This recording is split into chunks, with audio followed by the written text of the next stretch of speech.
Hey guys, my name is Steph. I'm Botanist Cool. Today, I am here with the Ace Attorney expert herself, Katie. Katie. Hello. Hey there, Chip. How you doing today, bud? So we are continuing on with the Great Ace Attorney Chronicles. Last we left off, we were exploring the scene of a murder. No, it's an attack. We haven't had a murder yet. We got a map. We do know that Herlock will eventually show up because the guy, you know, here's the worst part about this, Katie. I was practicing the detective's voice, right? Not Herlock's, the other detectives. Oh no, I was thinking that's what I was making the potato. I forgot who it was. No! What? Oh god. What's happening now? When I was making my potatoes earlier today, I was making some fried potatoes. I'm like, oh yeah, I you know, I'm gonna practice the detective's voice, the not Herlock detective's voice, you know?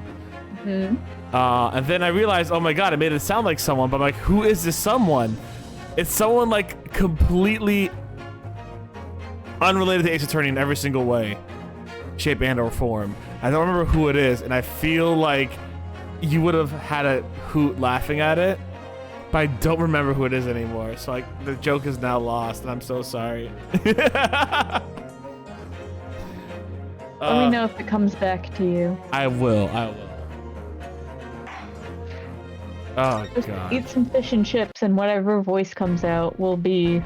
Yeah. Oh god, yeah. Fuck, what voice did I try to give him? I was actually pretty happy with the voice I gave him. Alright. Let's go.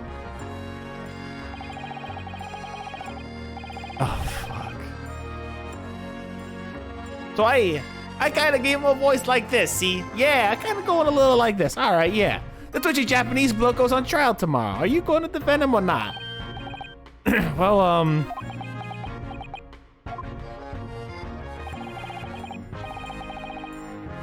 Fish and chips, Governor. Okay, kind of going a little heavy like that. Okay. Make no difference to me, but I'll say this. No London lawyer worth the salt will touch the case of a barge pole. because the prosecution is being handled by the Reaper of the Bailey, you mean? There's no way to save the man, no? Just a waste of time trying. Kind of got a little silver in the back of his head, and you know it's kind of handsome. But he's got no chin. He's got like a really defined jaw but no chin, which is wild. I mean, some people have that really weak. I think it's called a weak chin, or whatever. I can't remember. Hey KSG, yeah, I mean, I don't have a chin at all. You've seen me without my beard. It is horrifying. It is. I have no chin, so I feel it. But it is horrifying to see me without my beard. I'm just kind of like, I feel a kindred spirit in this man personally.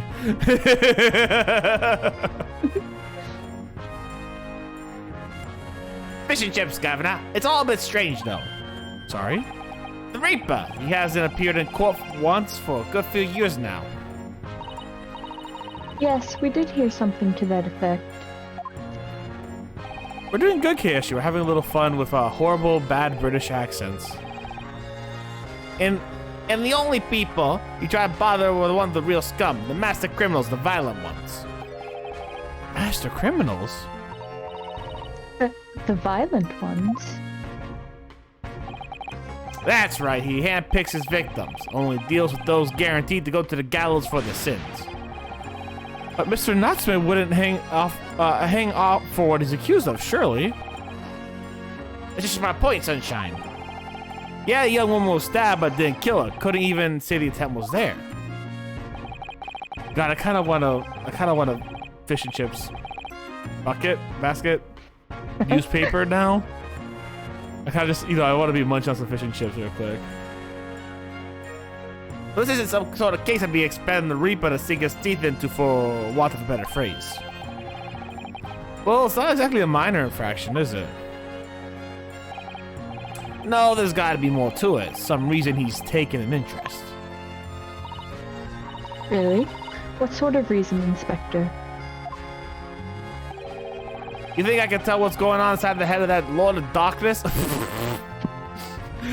It is I, the Lord of Darkness! Come to reap your souls with my fangs. I do like that. Like everyone in this game does take him very seriously, and then there's us. Just fucking dunking on him 24/7 and giving him Dracula voice. It's so good. I mean, no better voice. No better voice. Like, not a single better voice. You'll have to ask him for yourself at tomorrow's trial. Are we really gonna have to face the Reaper again? The Lord of Darkness, as he puts it? God. Kind of sucky nickname to have, though, Lord of Darkness. Kind of cool, but kind of sucky to have.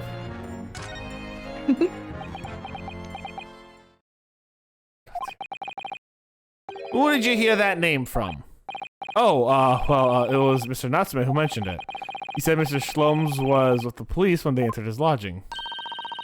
I'm sure it was the result of one of Mr. Sholm's inspirational great deductions. Oh, she done pressed the wrong button now. Fatal battle! Ah! The man's an amateur, and I'm getting sick and tired of him showing his mug everywhere. Oh? I don't know where he gets his information from, but he turns up at the scene of the crime, wanders around spouting incomprehensible rubbish, and before you know it, he claims to have solved the case. God, don't break your chips like that. Those chips are good to eat, and there's like one fish in there. Why are you squishing it, man? Yeah, he's quite astounding, isn't he? He is a great help to Scotland Yard, though, isn't he? Gibble gabble! Ah! Ever seen this before? Oh yeah, that's Rand's magazine. The wonderful publication in which the adventures of Sherlock Holmes appears. Yeah, well, that wonderful publication she put sees fit to include several of the Yard's detectives in its stories. And the so-called great detective makes a mockery of us all. If you ask anyone at the Yard, it's a misadventure to include any Sherlock Holmes tale at all. Well, I suppose there is an element of that. We work our socks off, every one of us, only to be frumped by the public thanks to that obnoxious detective. Man's gotta be dangerous to us at Scotland Yard as he is to all our criminals. That can't really be true, can it, Inspector? Clearly, the great detective and the police have a complex relationship.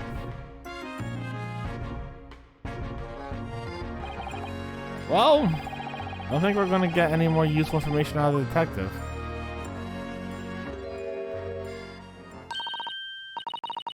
Mr. Naruhodo, can I make a suggestion? Oh, yeah, what is it? Well, it seems to me that we must speak with him about this. By him, do you mean Mr. Shlomes?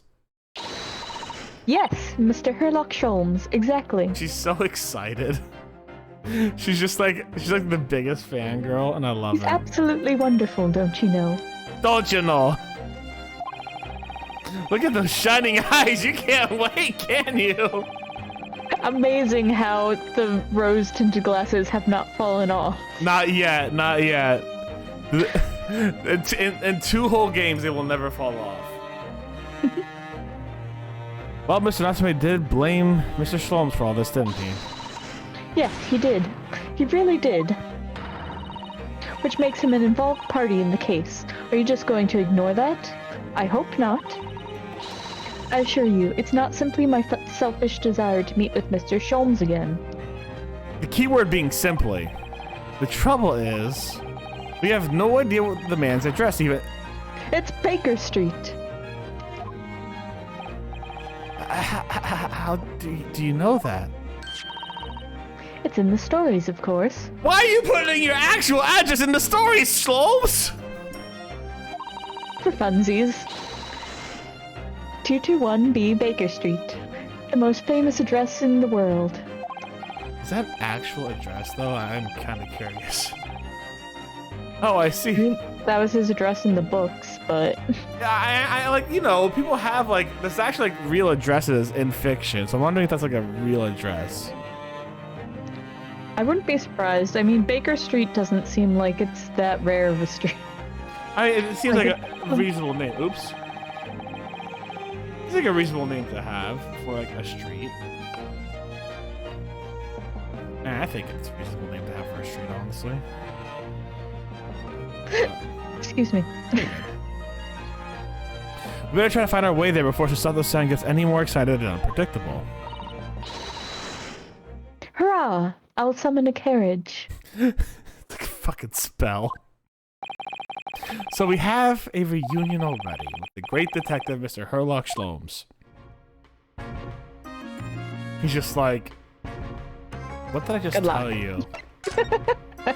Like, what did I just fucking tell you?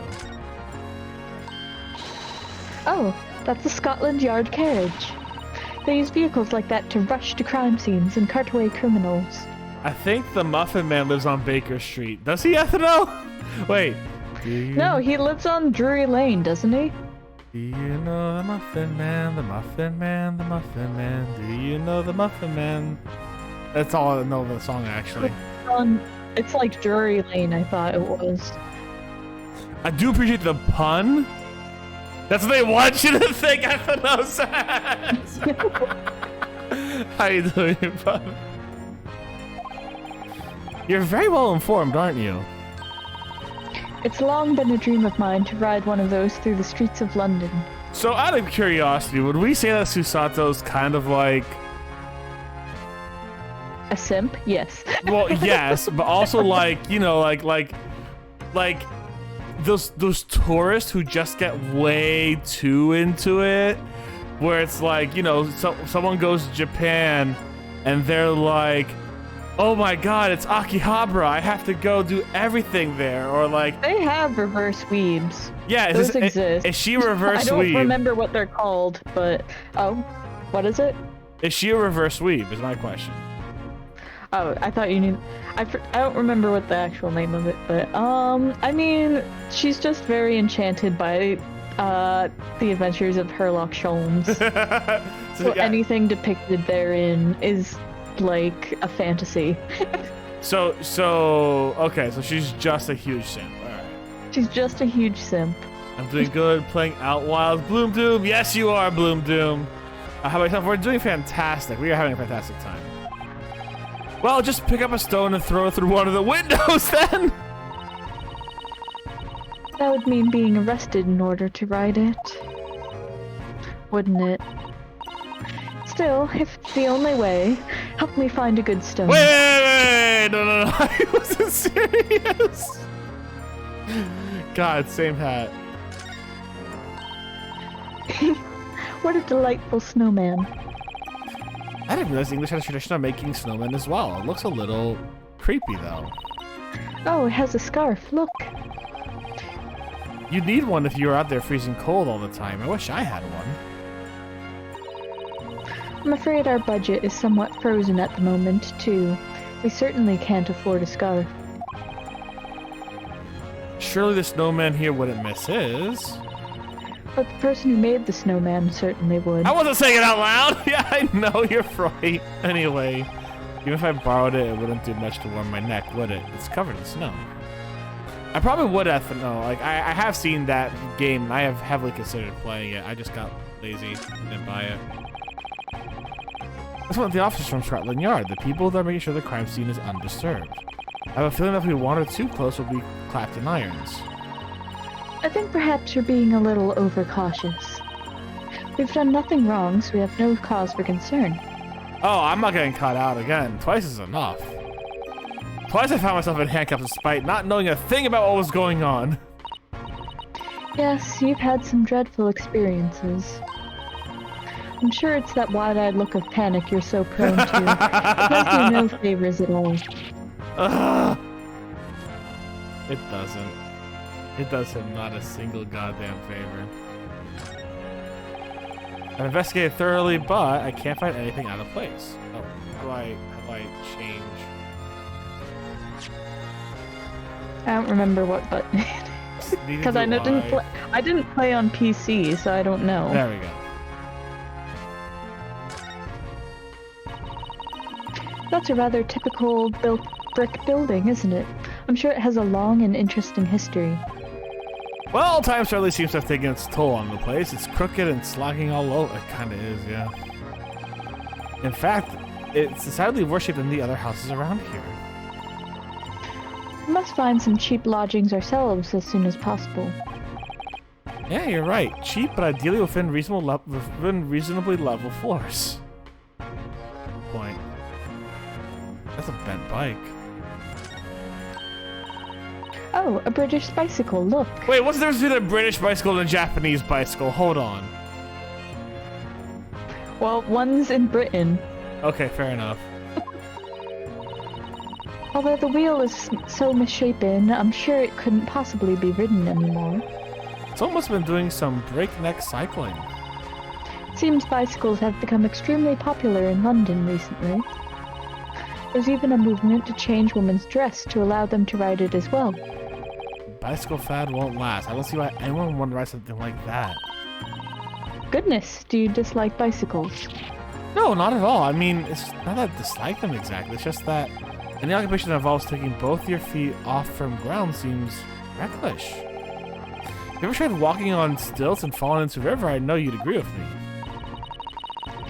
We'll have to hire a bicycle sometime. You can sit behind me while I ride you around. What's extra funny is that, Shu Takumi and people, basically, it's not quite game canon, but it is anime canon, and also it was, like, confirmed by, like, directors and stuff, that, like, Phoenix has an old granny bike that he uses to get it. I've seen it in the anime opening. I've seen him riding the bike in the anime opening, just like he's giving it his all. I was about to say something about that too. I'm not gonna lie. This is definitely a dig at it. Ryunosuke can't ride a bike. Yeah, Ryunosuke can't. You know what? I think Ryunosuke. Yeah, I think Ethano's got a point. Ryunosuke's probably just a little too like embarrassed about that he can't ride a bike. Oh, look at the windows of that building over here. They're completely bricked off, which has been bothering me for a while now, actually. Are you sure they're windows? Yes, but they're all filled with bricks. Oh, you're right. I wonder why.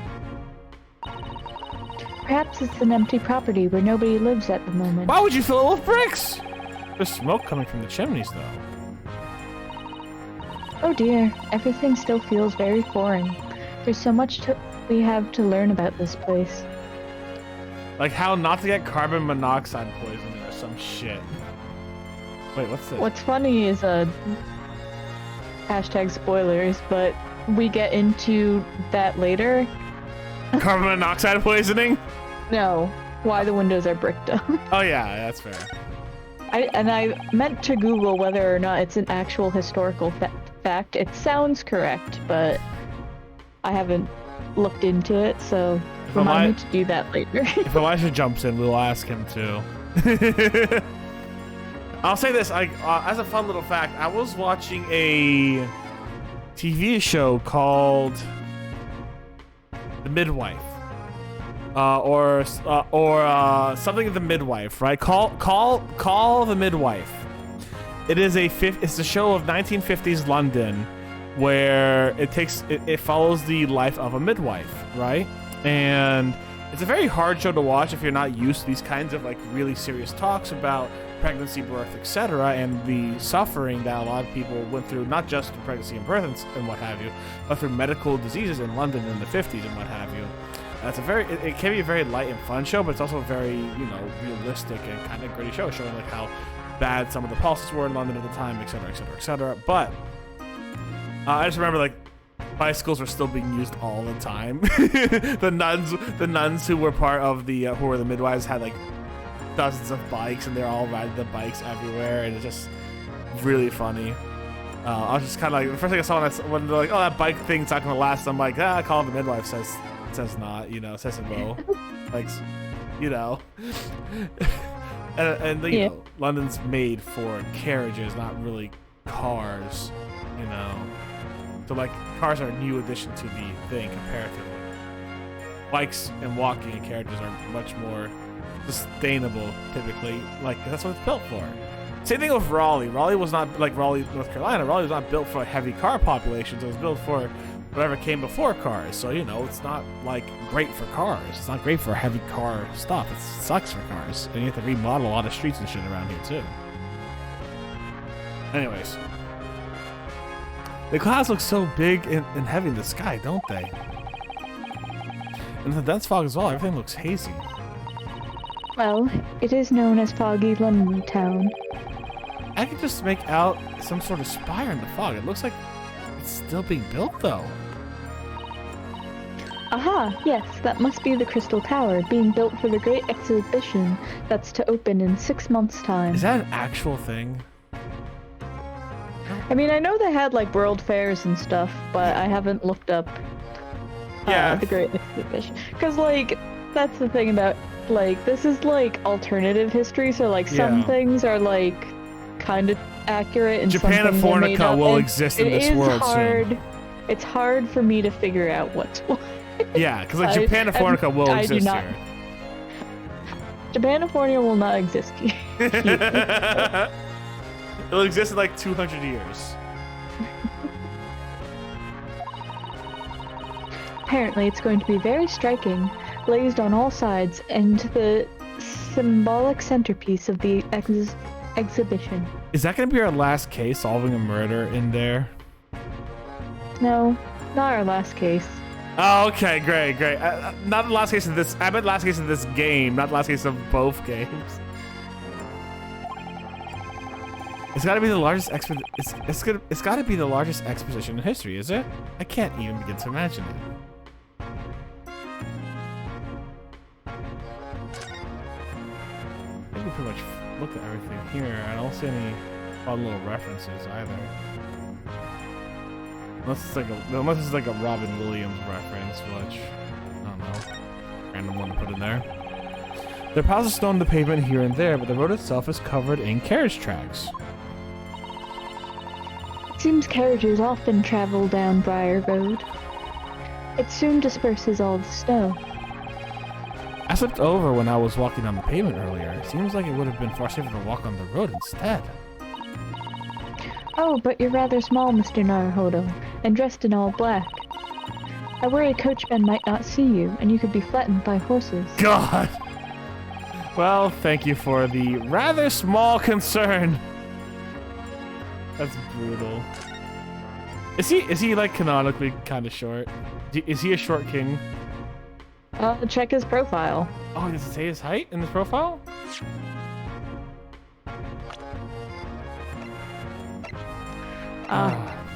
I know. Okay, because like in other games, I'm pretty sure they have heights. I'm trying to remember. I think Edgeworth is like 1 inch taller than Phoenix or something. I can't remember. New location has been added. Sholmes is sweet. Okay. Oh, let's go deal with him. Look at her little dialogue. Can we really visit? You think, oh, pinch me. I'm sure I must be dreaming. Simp. Oh, that's cute. I like these little animation bits. They're cute. Oh, they're cute. It's just up there overlooking the street. Good day. Good day. Thanks again. I just open wielding a fucking katana on my hip. This is it. The residence of Mr. Look how excited she looks. There she is. Aww. I would be excited too. I am excited. You are excited. He's got so many plants. I just got to the part to modify the game. I put one in I already have. I'm not ready to redo it. Oh yeah, Mr. Rain, got you. So this is where the great detective makes his living. It feels surreal to be here somehow.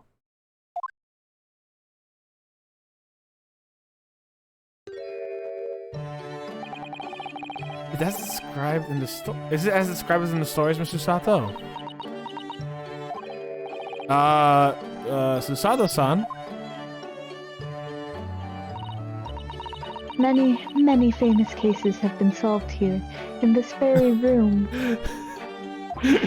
Oh, I suppose it must have been, yes. I've read the stories, but it's hard, it's hard to get quite as excited as she seems to be. The detective chases the villain relentlessly as he disappears into the fog down an unlit London street. Oh, the thrill of it, the romanticism. Can't you feel your heart thumping in your chest? Can't you, Mr. Naruhodo?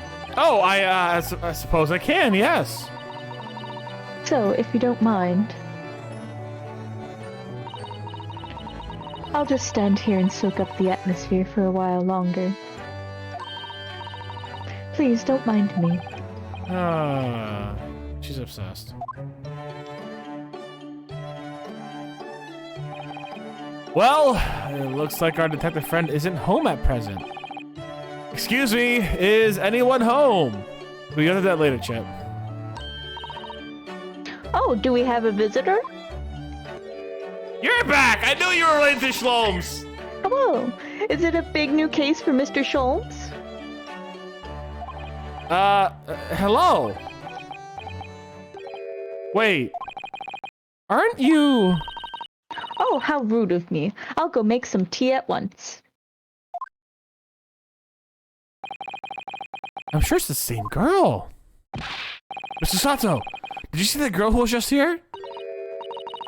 Oh yes, isn't it truly extraordinary? Are you okay? To think that the King of Bohemia came to this very room to ask Mr. Sholmes to take on his case.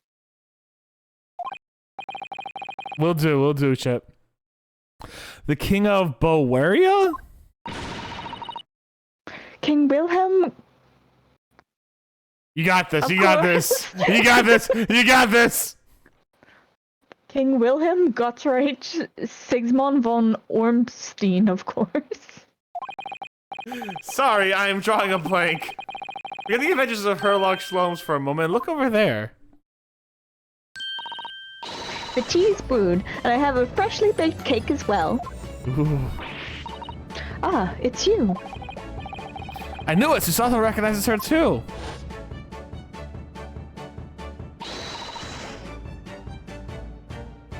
Ah, there you are. And taking that with you as well. I was looking forward to the trial run of my experiment smoke grenade launcher.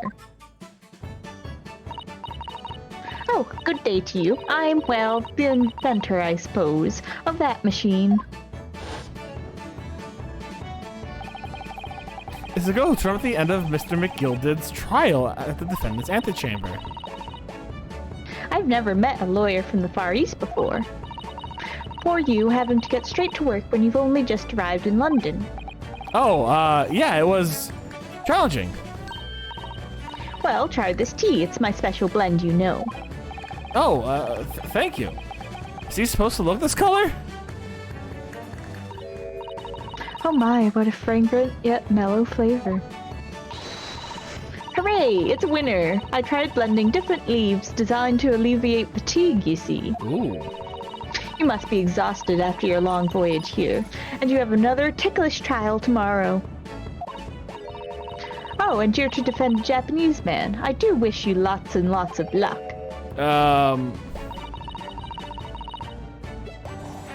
Did Mr. Sholmes tell you about us by any chance? Oh, you know Hurley, do you?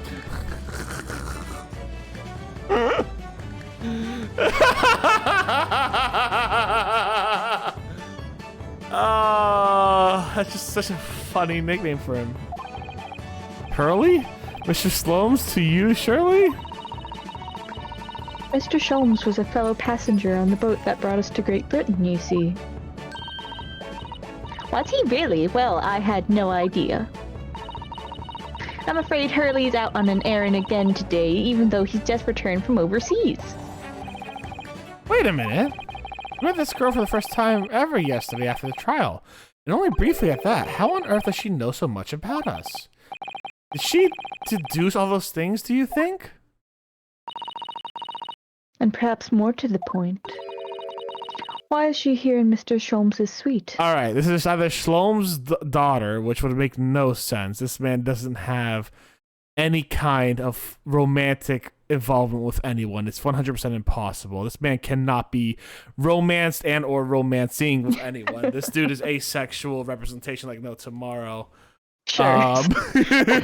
So she cannot be Are his you daughter. sure you want him in your corner, Steph? I can't. He cannot be, she cannot be his daughter. My guess is she is John Wilson's daughter and he's dead. So he adopted her. Making her his daughter. I mean, but not his daughter, his adopted daughter. Yes, his daughter. I mean, his adopted daughter. Listen, it's been like a day or two. According to your theory, anyway. It's been a day or two, okay? That they've been adopted parents, okay? So like they're still getting this weird in between of like, well, I guess he was Uncle Hurley, but now I guess he's just Hurley because apparently he's now my legal dad. You know what I'm saying? I mean, that's your running theory. That's sure. her running theory until like 5 minutes from now when she says, "I'm actually his daughter," and somehow he got lucky with someone. And I'm like, how? Why is she here at Mr. Shlom's suite? Oh, silly me. I haven't introduced myself, have I?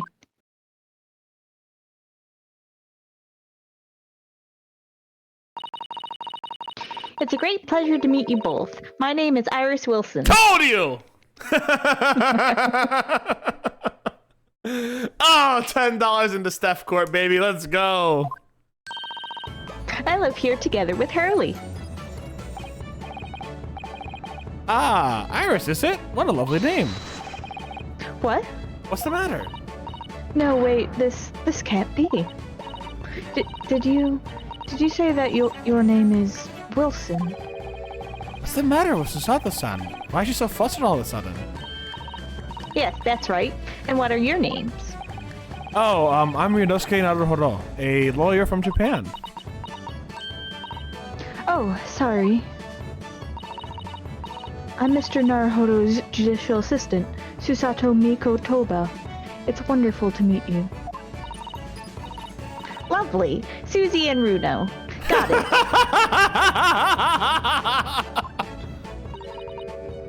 it. Susie. And Runo? We don't talk about Runo. Why? We don't talk about Runo. There's more to this girl than meets the eye. I have so many questions for her. I don't know where to start. Yes, and so do I.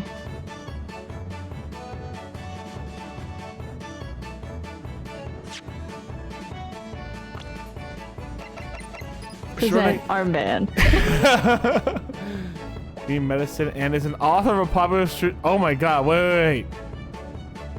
She's an extraordinary young girl, Elizabeth Shlom. She's a degree in medicine and is an author of... She's 10 years old and has a medical degree and is the author of the popular series of short stories. She is literally the person who, like, at every job application is like, we need 15 years of experience right out of college. She is that person. She is that fucking person. The only one to exist. And she's still gonna get paid minimum wage.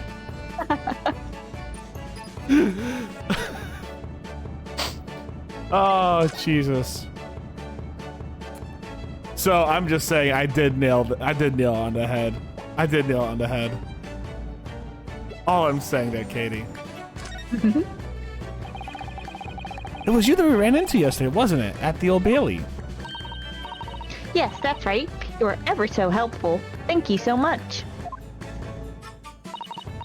Oh no, not at all. I'm sorry we couldn't have been more welcoming. Well, at the time, we did have a rather large gun pointed at us.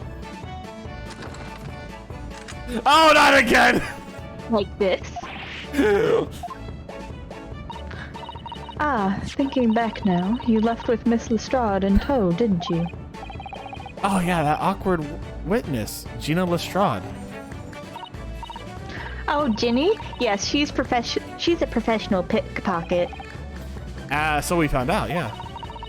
It's very naughty of her to pinch my invention like that. Are you referring to the trial disrupting gun-like contraption? Exactly. So I followed her, you see, to get it back. Perhaps I ought to think about fitting a self-destruct mechanism in my inventions. Jesus Christ! This girl is dangerous! Anyway, I brought Ginny back here after that, so she could apologize to my trusty technician. Sorry, you're a technician? Hurley, of course, silly. Hurley? Yes, Herlock Sholmes. We live here together. I had no idea that your detective had such an, interesting young daughter.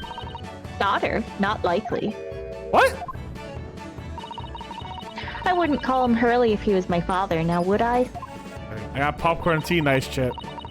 Well, then, what is your relationship with Mr. Sholmes? Well, I expect you found out that lodgings of any kind in London are very expensive. So the solution is to share costs with a partner, a roommate. Your roommates? I hope you don't mind me asking, Iris, but how old are you? 3 years old. 10 at last this year. Well, what of your mother and father? Oh no, they're not around. Oh, I see. I wonder what the story is there, and if I've in any way, shape, or form interacted with it within the past couple months. We're just talking to Iris, and I was like, yes, I knew it. Iris is John Wilson's daughter, and is staying with Uncle Hurley until she's an adult. Oh yes, there's something I must ask you. Of course, go ahead, Susie. I'm a very great fan of The Adventures of Herlock Sholmes. Don't tell me and... she wrote these. Oh, you have a copy of Rance magazine. Yes, I read every issue. It's delivered all the way to Japan on a ship. Oh, this is so exciting. My stories are being read on the other side of the world. How is she so successful at 10 years old? A champion. Oh my god. She is literally every employer's dream. 15 years of experience at 10 years old. A medical degree and published author at 10 years old.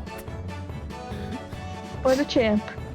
I'm sorry, Mom and Dad, I couldn't be like Iris Wilson. Hey, Octobat, how you doing, bud? My stories? That's right. Hurley is always solving such amazing cases, you see, and he tells me about them. They really are quite fascinating. It would be such a shame if I was the only one who ever heard them, don't you think? Goodness. Last night, he was telling me all about a new case he just solved on a steamship traveling from a faraway land. Oh, God. So I was just in the middle of typing up the manuscript for the next issue before you came. So you are the author? Yes, I'll let you in on a secret if you like. I'm going to call this latest adventure The Speckled Band. Ooh, I wonder where we heard that before. The Speckled Band? That's certainly very familiar. Of course, I always change one or two details in the stories, here and there. The snake did it in this version.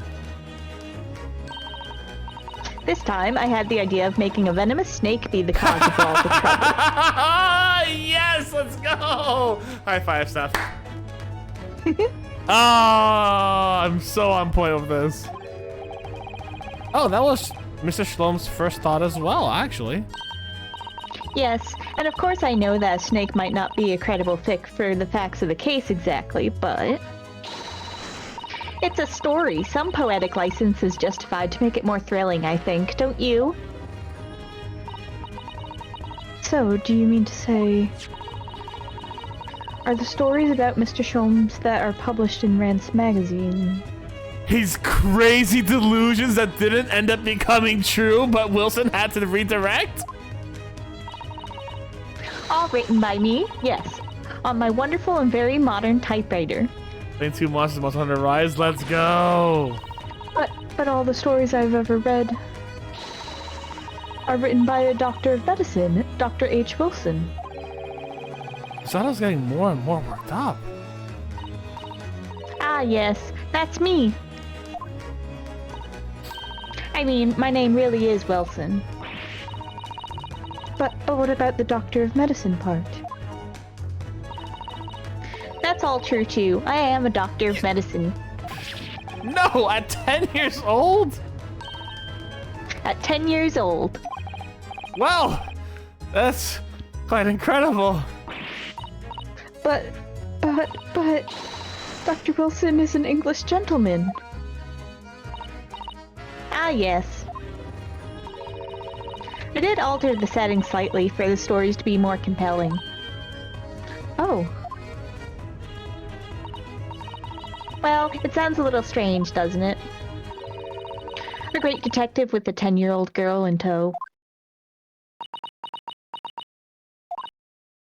I suppose it does, yes.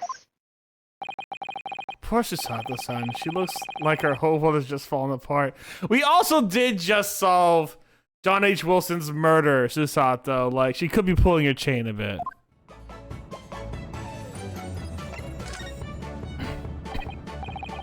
About before.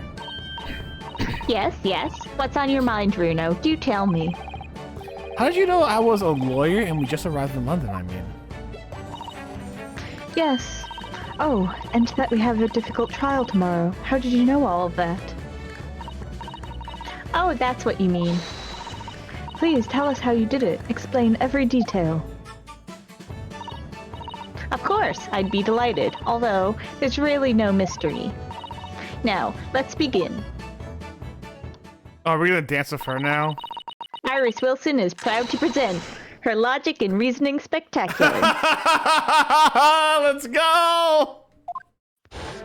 Alright, let's do it!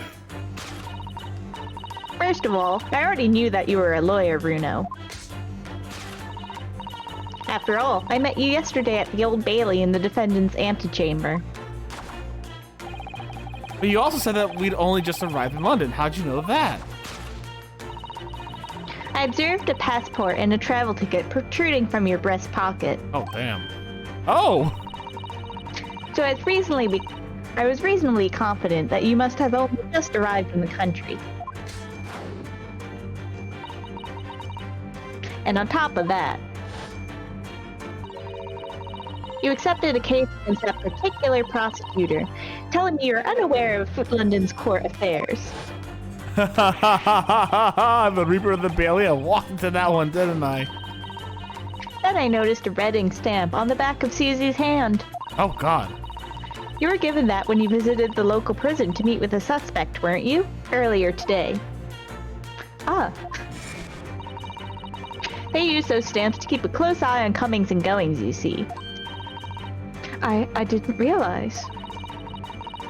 And a red stamp is only used for people visiting foreign inmates. Oh, damn. So that told me that even though you had only yesterday concluded the trial of Magnus McGilded, the two of you had already had a case to visit a foreign inmate at a local prison. However, neither of you was wearing a particularly sad expression on your face. So I concluded that the prisoner was unlikely to be a friend or a relative. That led me to believe that you must have accepted a new case. I see. But how could you have known that the trial is tomorrow? Well, having barely been home a few hours yesterday, Hurley solved yet another case. Solved is a strong word there, Iris.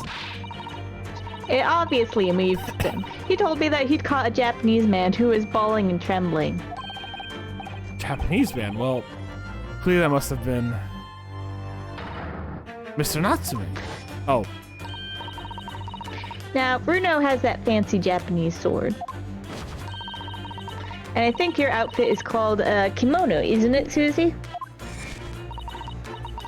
Well, anyway, it was clear to me that you both come from Japan yourselves. So I put two and two together and decided you must be defending the Japanese man Hurley caught. There was only one conclusion those facts could lead me to.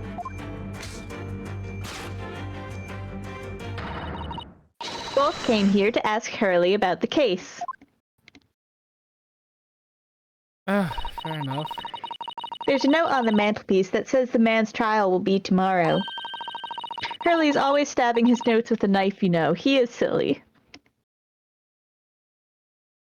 Herlock, why are you so extra? And that's all there was to it, really. Thank you for listening. I'm Iris Wilson, and that was one of my great deductions. Oh, may as well be his daughter. Look, there's one there. Yeah, exactly.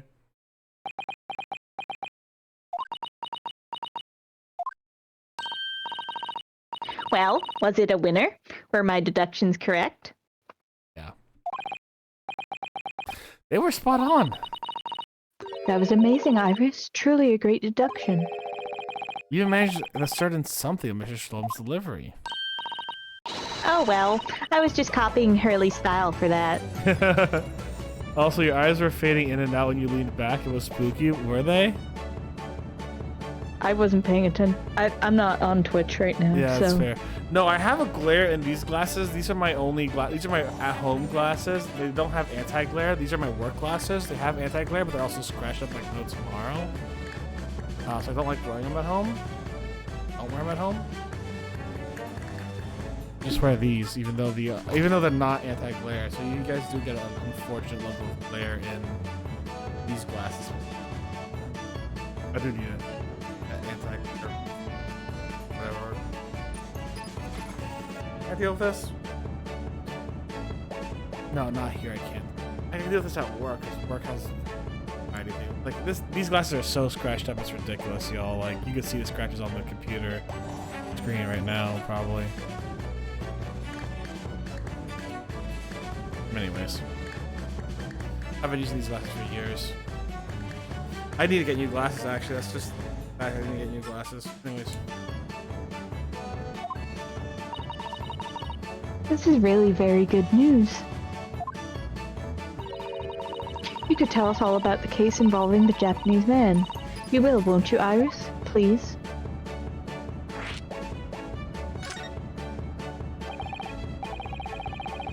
So yesterday, Mr. Slomes apprehended a Japanese man, you were saying? Yes. Hurley had just arrived back in London after his sea voyage. But the police were waiting for him at the railway station to take him directly to the crime scene. Ah, there was a popular man, it seems. Apparently a woman was stabbed on a quiet street somewhere in town. There were witnesses who had seen a short, shifty-looking stooped man running away from the scene. A short, shifty-looking stooped man.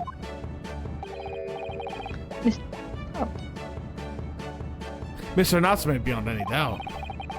Zeki said he didn't see anyone else on the street at all, but it seems there was a witness after all. Hurley used his great deductive powers to determine the man's address. It was a lodging room, very nearby. He went directly there with the police, and what did they find? A short, shifty-looking stooped man, shivering in fear. Ugh, Mr. Sloan's great deduction certainly hit the mark this time. Of course it did. He's a great detective. But that doesn't mean he's an ace detective! That's Mr. Zavari in 200 years. Anyways, so that means the incident occurred only 2 days ago. Surely tomorrow is too soon for a trial, isn't it? Definitely. We have no time to investigate properly. Hurley says that London is rife with crime. Oh. Scotland Yard is doing its best, but they can't stay on top of it, apparently. Oh dear, I hadn't realized the situation was so dire. That's why they can't afford to spend too much time investigating cases and trying the criminals in court. Staff and money are both short. Crimes are usually pinned on the first suspicious person. God damn, alright. That's terrible.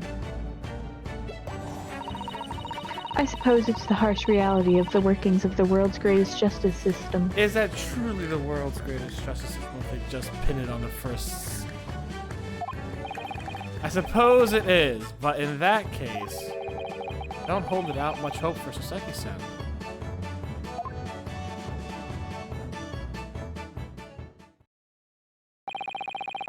Thank you for answering so many of our questions, Iris. This has been very informative. Oh, you're most welcome. I've had so much fun. You happen to know where Mr. Sholmes is at the moment? As you guys would like to ask some questions about this case as well. Ah, well. I expect Hurley is still investigating the scene. We were just there. We didn't see any man upside down on a light post. Of the case of only Mr. Natsume, you mean? Yes, Mr. Natsume? Hurley said he was going to the man's lodgings. If you leave now, you'll probably catch him there.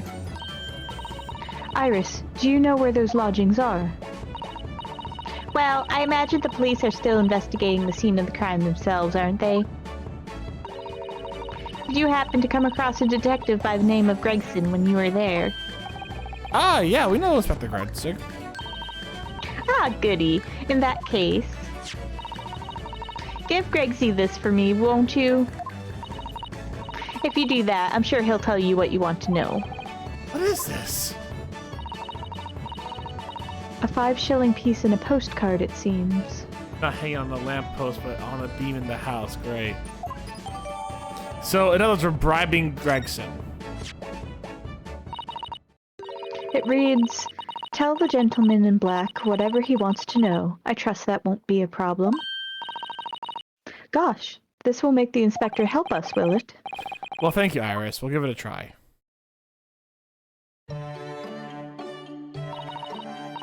Good luck, then. I'm going to return to writing my manuscript, The Speckled Band. I'll be making more special blends of tea, so come back again soon.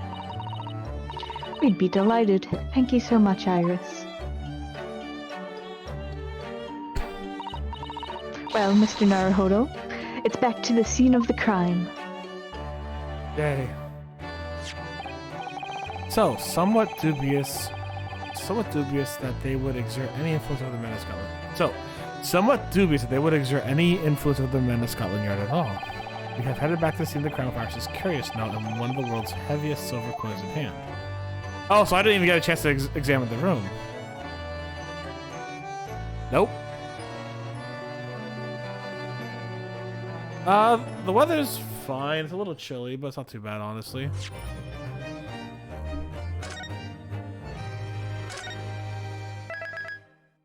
Why do you ask, Chip?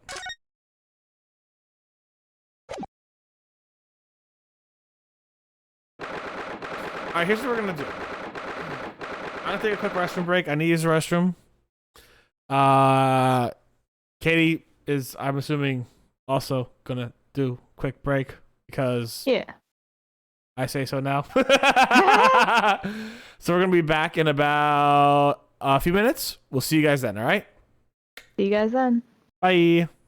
Bye.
And we're back, guys.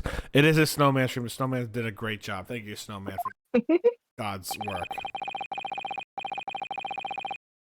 It looks as though the police are still here, carrying on with their investigation. Perfect. So let's find Inspector Gregson as quickly as possible. Yeah, and let's see if he'll take a break from his chips to look at that silver tip Iris gave us for him.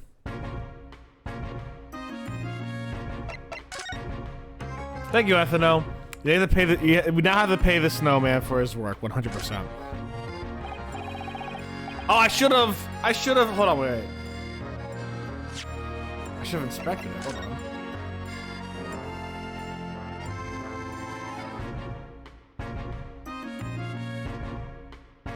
I love her little heart at the end of her signature. It's so cute. Yeah, that's cute. I don't think we need to really see anything here. Let's do it. This is a 5-shilling piece, isn't it? I believe it's called a crown. Yes, and you can train your Scotland Yard detectives to do whatever you want with just a single one. Iris must be the most powerful 10-year-old in the world. Yeah! How much is 5 shillings, by the way? What is it really worth? Well, it's probably enough to buy all the chips the inspector could possibly eat in a whole month. What? That's greasy. That's a lot of chips. Iris' little handwriting is adorable, isn't it? Tell the gentleman in black whatever he wants to know. I trust that won't be a problem.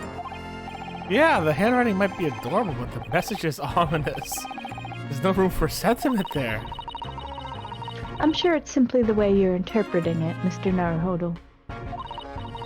Anyway, I do hope the inspector will tell us what we need to know when he reads it. You don't think they'll just make him munch piping hot chips until steam comes out of his ears, do you? Well, that wouldn't be an entirely terrible outcome.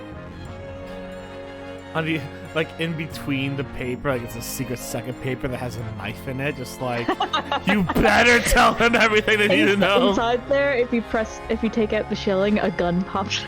If you take out the shilling, a gun pops out. They're buying my kind, oh no. They're buying chips. I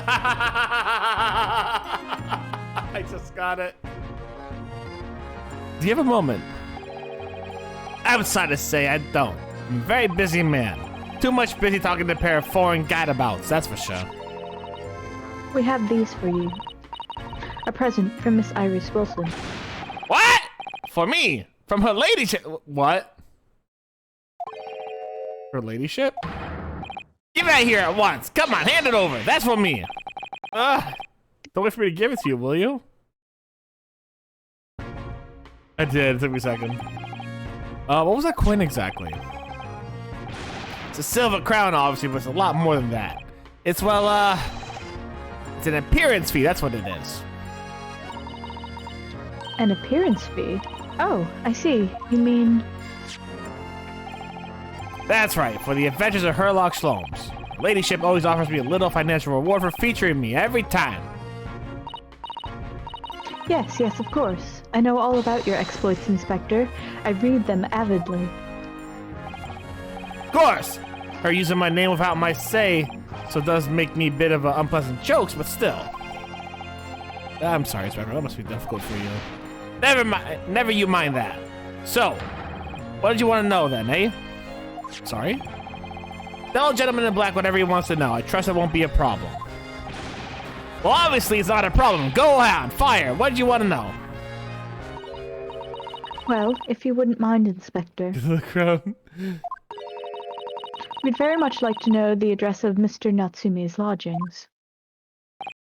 Ah, the little knife-wielding mustache Japanese fellow.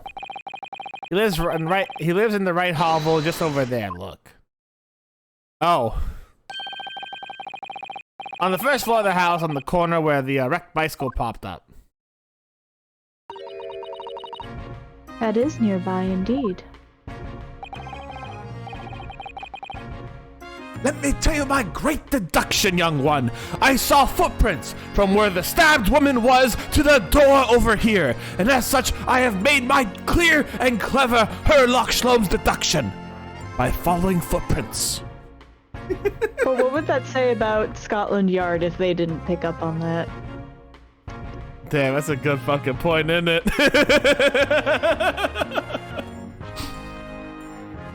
If I remember rightly, the landlord is Mr. John Garridib. I lost his voice. Okay, getting like that, Governor. All right. Right, well, if you happen to see her again, make sure you give her ladyship my regard, you hear? I mean it. You tell her that Gregson sends his very best wishes. Don't worry, Inspector. We will. Goodbye for now. Long live her ladyship. Oh my god. Dude, she's not the queen. Just pay Might you a as lot. well be. She does pay you a lot, yeah. That's a month of food, though? Like, god damn. Well, at least he told us what we wanted to know before he left. Yeah, so then, shall we go see what we can find? So if that's a month of food, that's like $200 to $300 in my figures. Because I spend about 50 to 75 bucks a month on food. A week on food. And not only that, he's not getting food he has to prepare and cook. He's getting just fish and chips, which is marked up. Oh my god, that's like... Is it marked up? I mean, yeah, if you make something, you get, you know, so like if someone cooks you food, right? And you buy food from a stand, it's going to be higher than if you made it at home. I suppose so. So like, let's say it is just chips. Let's say it's a large McDonald's fry, right? That's like $4. $4 3 times a day for 3 meals, right? $12 a day times a lot. It's a lot of money. I lost the momentum. I lost the momentum very quickly. But you know, there was a fish in those chips. There was a fish in those chips. $360. Okay. Yeah, this dude got paid quite a bit of good dosh for that one like shilling piece. Damn. Wait, so how many pence are in a shilling? How many pence are in a shilling? Hold on. How many pence are in a shilling? 12 pence equals 1 shilling. All right. So this man now has 12 times 5, which is 60 shillings. How much did chips cost in London 1850?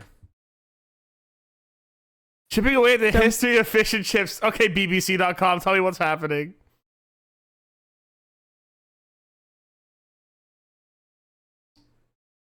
So the 1860s, fish and chips started appearing, apparently. Which, yes, puts it in the time period. Yeah, it does.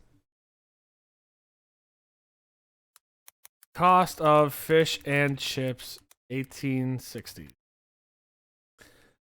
All right.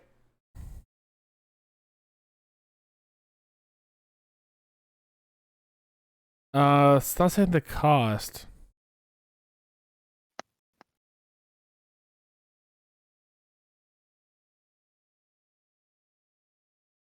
Here, let me try this one. I'm gonna Control F and put cost. COST. If we can find out. Nope. All right, price maybe.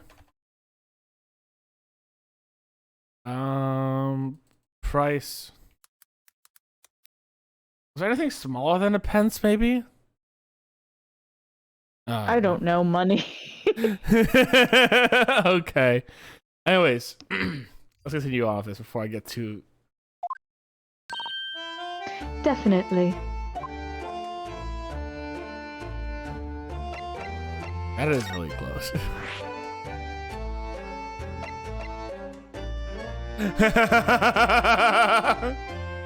Oh, Sato, he's sad. No, wrong button! You could examine if you wanted. I'm gonna get on the story real quick. We'll do that later. Okay.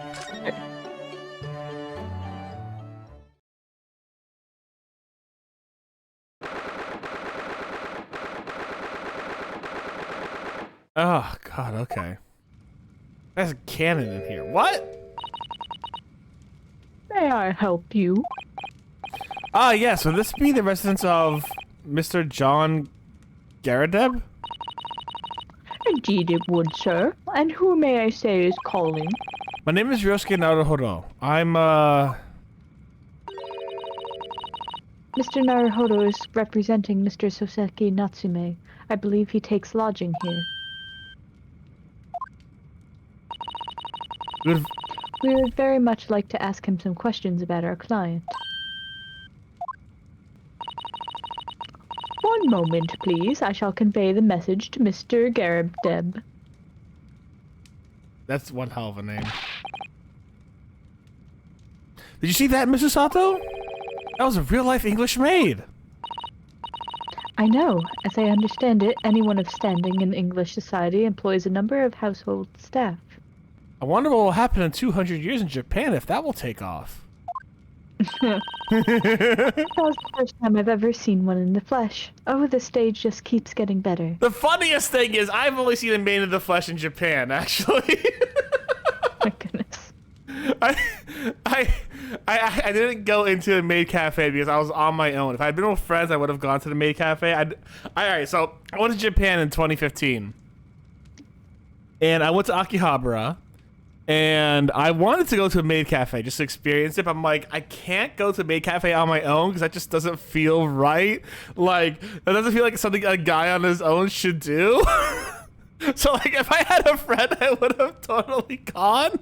But I did not go. I saw people advertising them, obviously, but like, Katie, if we go, we're going to go to a maid cafe, right? Yeah, absolutely. Let's do it. It certainly feels like you're really arrived now, doesn't it? We need only to meet a butler, and the experience will be complete. Well, I'm not sure if I'd go that far, but I understand the sentiment. Thank you for waiting. Mr. Garadeb will see you now. This way.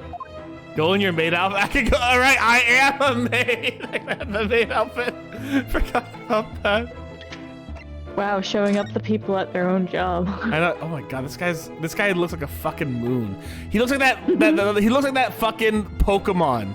The moon Pokemon. He looks like the moon Pokemon. Let's explore his room real quick. That's a full-size cannon. What's it doing in here? And why does it have an apron on it? Oh my. It's real. I thought it might be a replica. Ask for a job there. FNO! Could I get a visa on that, actually?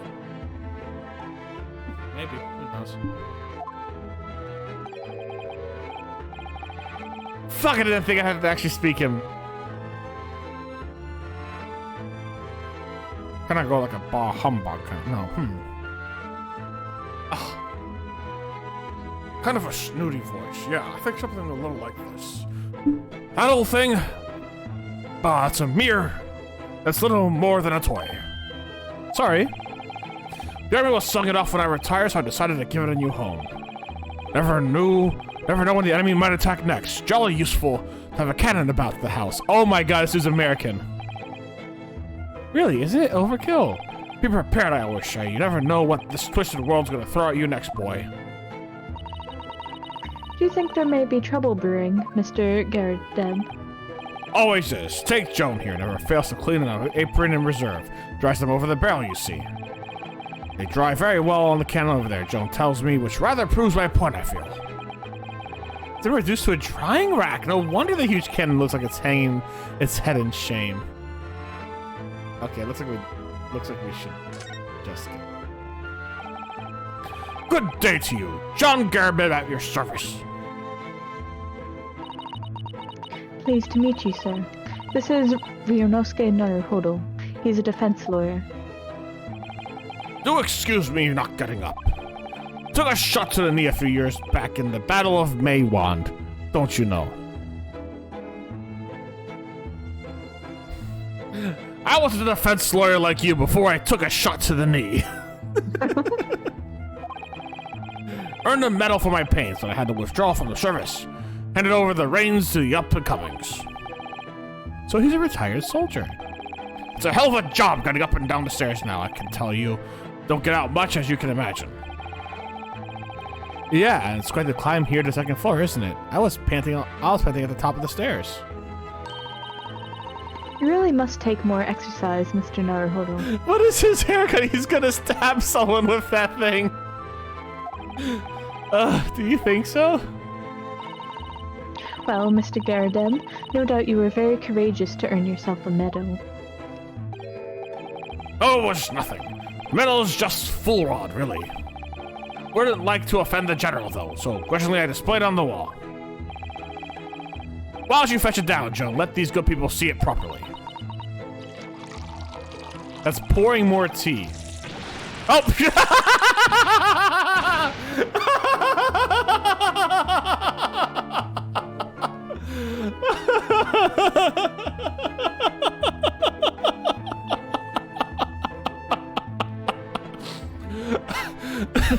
The game read my mind. I'm like, that's just more tea, Joan. It's not gonna help. It's not helping, Joan. Let me shoot his head. I mean, it got spilled on him. Very hot tea. Yeah. Ouchie. If he stabs all of that hair, it's gonna be a blood moon, yeah.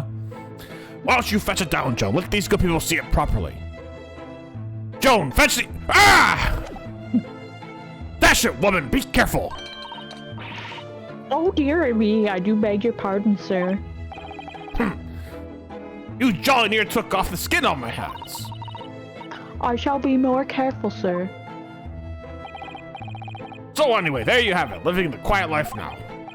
Yes, I see. Well then, I hear you want to know about the chap lodging downstairs, is that right? Yes, we would be very grateful if you could answer some questions for us. Only two, please, naturally, especially if it helps keep the peace here in Blightly. Wait, why would you mix it with your pipe? That doesn't seem like it'd be good.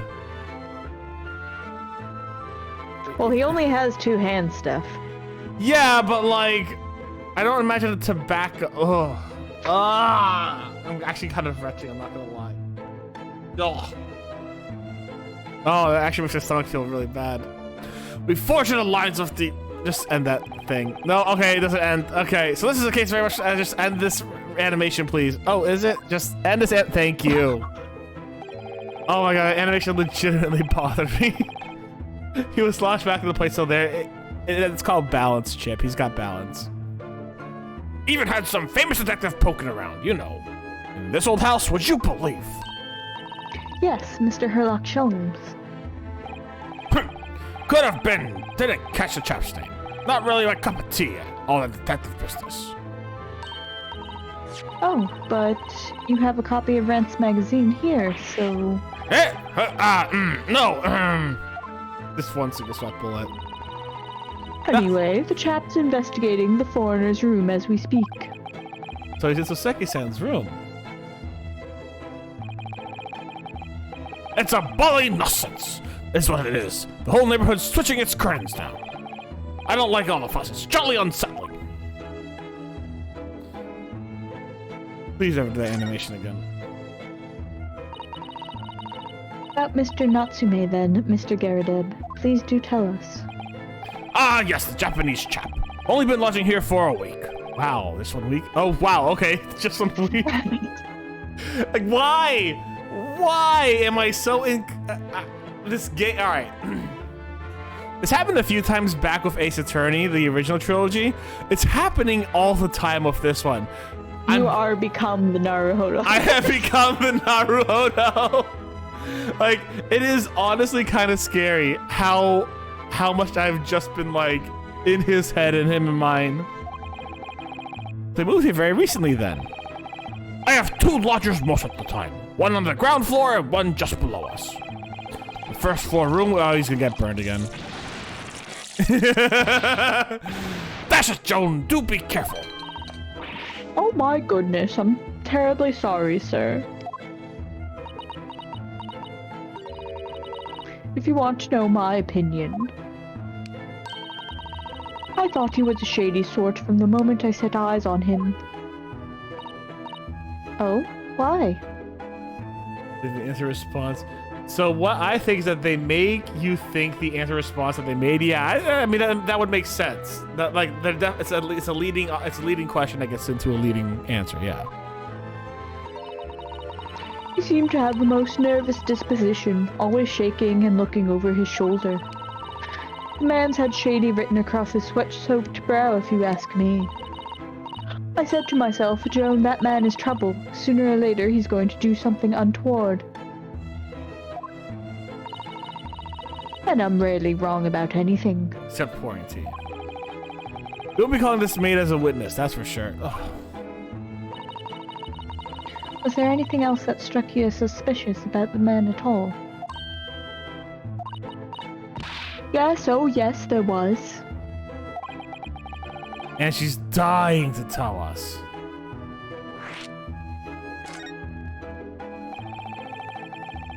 Yeah, Farrell. Did you notice anything else about your lodger, Mr. Natsume?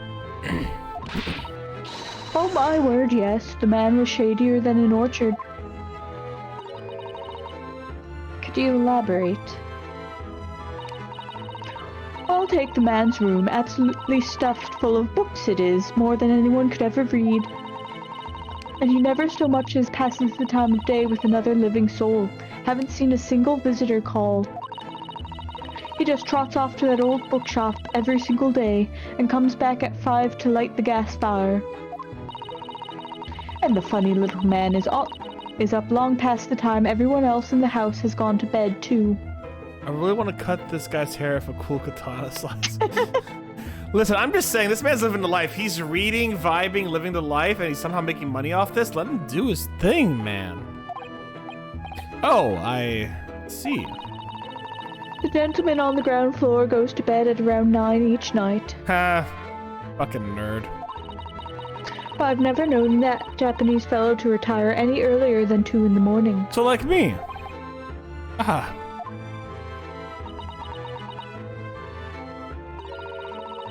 Could you clarify something, I wonder? The existence of his thing. Yeah. His existence does offend you. That's fair enough. What, pray? How do you know so much about Mr. Natsume's routine? That's a good question, Joan. Oh! I had understood that neither of the lodgers live on this floor of the house, is that correct?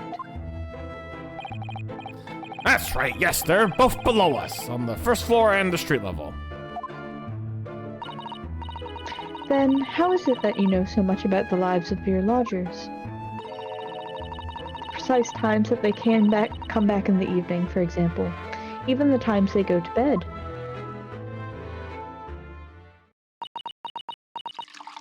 Poor man. Ah! Good grief, Joan, be more careful, woman.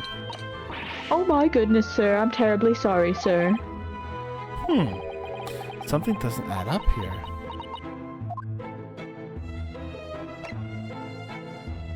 Wow, they dodged that really badly. Let me dodge the question by causing the master of the house fucking physical pain. Do you think the incident took place around 5 in the evening? Did you happen to look out of the window around that time? The window. Yes, we noticed the window over there looks out over Briar Road. The incident took place on the pavement just on the far side of the street. Was there anyone suspicious loitering nearby? 5 o'clock is dinner time here in the Garibulb household.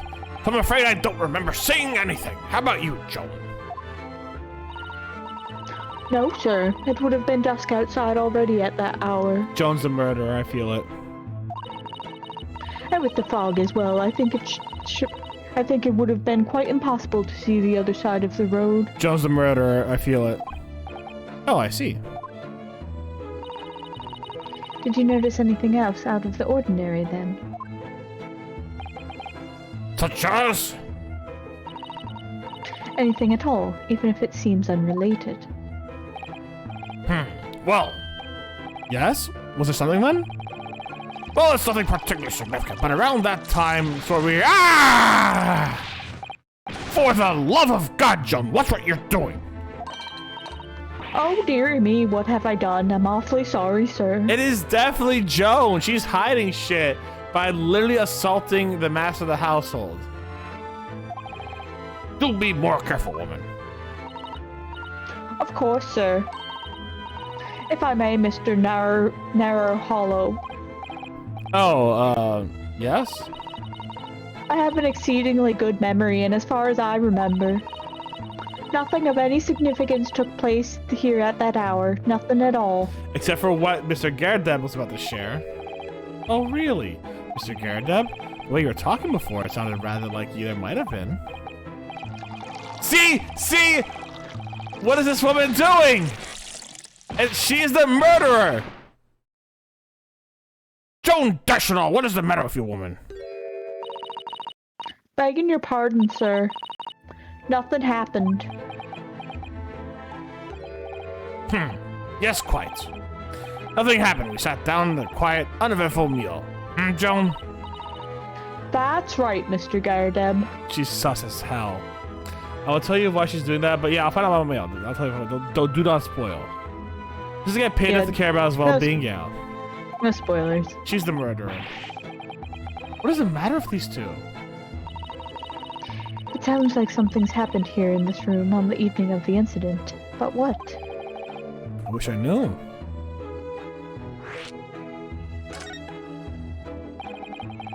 Did you tell me which floor Natsume's room was on? Why, certainly, just below us on the first floor. And Mr. Sholmes is investigating there, even as we speak? Yes, told me Natsu's name had asked him to look into the matter, so I gave him the key. Mr. Natsume has engaged Mr. Sholmes' services? That's a blatant lie. Would it be alright if we also had a look around in Mr. Natsume's room, I mean? Don't see why not. It's just down one flight of stairs. Who knows if we'll find anything that can help with the case, but we'll have to try. We need all the clues we can lay our hands on, shall we? Yes, and while we're there, we can speak with Mr. Sholmes again. Perhaps he'll be able to tell us more. Alright.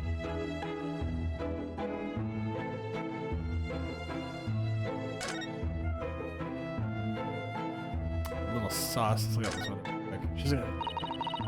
This window looks out over Briar Road, where the young woman was attacked. Oh yes, I can make out the policeman on the far side of the road investigating the crime scene. The glass is rather murky, isn't it? You can't see very clearly. Is this thing open at all, I wonder? I shouldn't underestimate the bitterness of a London winter, sir. Sorry. As soon as you open that window, the tea in it will freeze in the pot. No Londoner would go opening windows at dusk in the middle of winter, I assure you. Seems very unlikely these two would have seen anything of the incident then.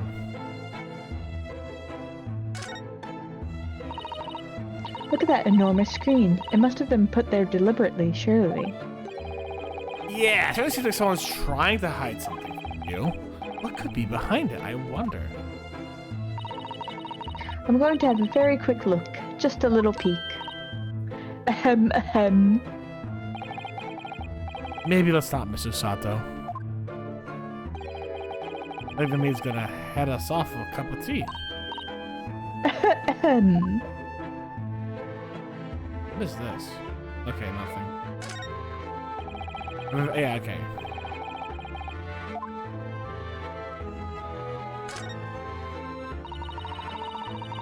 This old candle holder looks a little out of place here, wouldn't you say? It's only got 2 candles, too. Yeah, you're right. It's clearly supposed to be gold, but it's almost completely black for some reason. Oh, well, that old thing, yes. A cheap piece of ironmongery. Gimcrack, really. Oh. Used it when I was studying, don't you know? For my commission. No, it's old, hardly worth hanging on to, really. But, well, still has its uses sometimes. Of course. Does everything in this room really have to be an elaborate story behind it? They're memories, Mr. Naruhodo. Memories. All alone in the moonlight.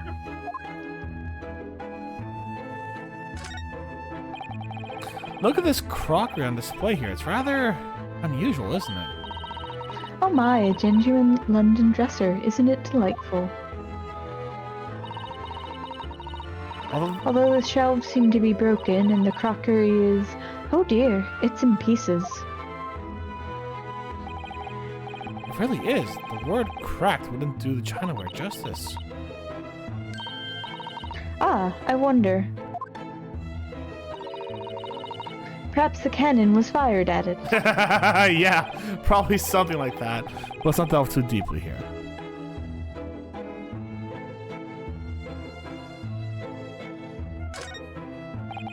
That uniform looks fairly ancient, doesn't it? It's clearly been well looked after, though. That old thing! Pah! Not much better than rags, really. Oh? Or that ceremonial garb to my retirement bash, you know. I'm not one for dwelling on the past, me. Would have gladly thrown it out, but you know how it is. Anyways, doesn't hurt to have the old piece of memorabilia lying around, does it? Oh, I see. Perhaps you should leave the past in the past.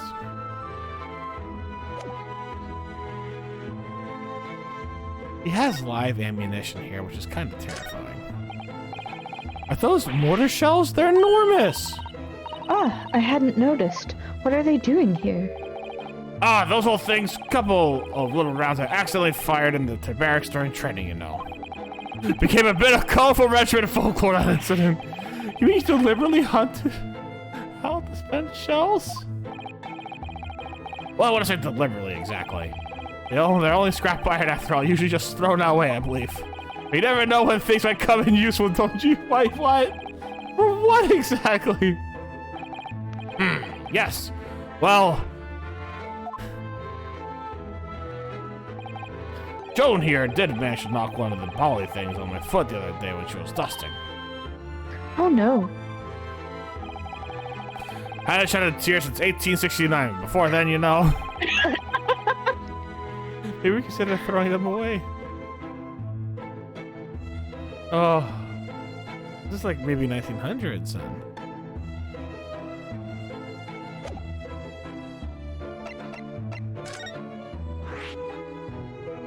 We still haven't done Sholmes' Suite. Which I know I should do, but like at the same time, I kind of just want to do this. You can keep going here. Yeah, I'll There'll get to the be gym other again. opportunities. Wow. This is a fire hazard. Cat! What? Just look at this place. And smell it. It's musty in here. Oh, it's the mountains of old books that were responsible for that. Look at the kitty cat. I don't think I've ever seen so many books in all my life. She looks scared. No, me neither. So dark in here, too. Is that... Is that the window over there? Well, it was the window, I think. Yes, once upon a time. But for some reason, it's been closed up with bricks and mortar. This is where Mr. Natsume lives. By the way, I haven't spotted Mr. Sholmes anywhere, have you? No, that's true, but according to what Mr. Garadeb told us, I think this should be around here somewhere investigating. Alright. I'm gonna press the M button. I know I'm gonna find him somewhere once I press this M button. Oh. Huh. What? He's not hanging off the ceiling? He's not in any books? He's inside the kitty cat. Is he inside the cat?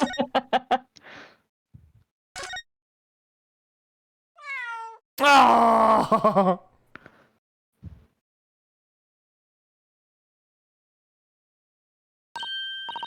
Oh my, what an adorable little cat. Perhaps he's looking for after all the books while his master is away. I don't know about that. He did disappear into that pile of books as quick as a flash.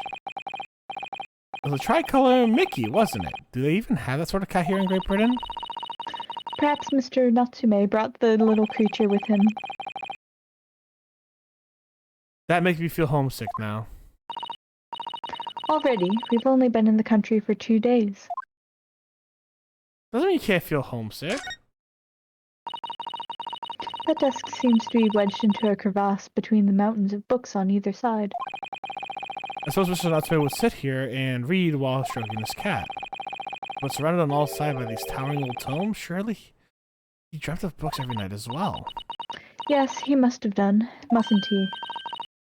Oh, what's this? It's a receipt from a second-hand bookshop. Your books.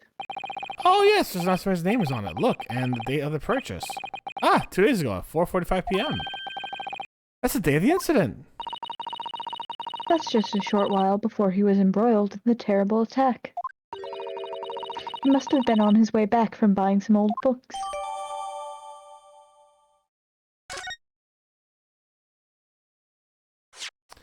Now, if this game has taught me anything. 2 shillings, receipt of a picture. So he bought 3 books. And we're expecting him to be able to stab someone while carrying 3 books. Man, I can't even carry 1 book and hold a cup of water in the other hand, you know? You need to work on your upper arm strength, homie. Man, I can't even carry 1 book.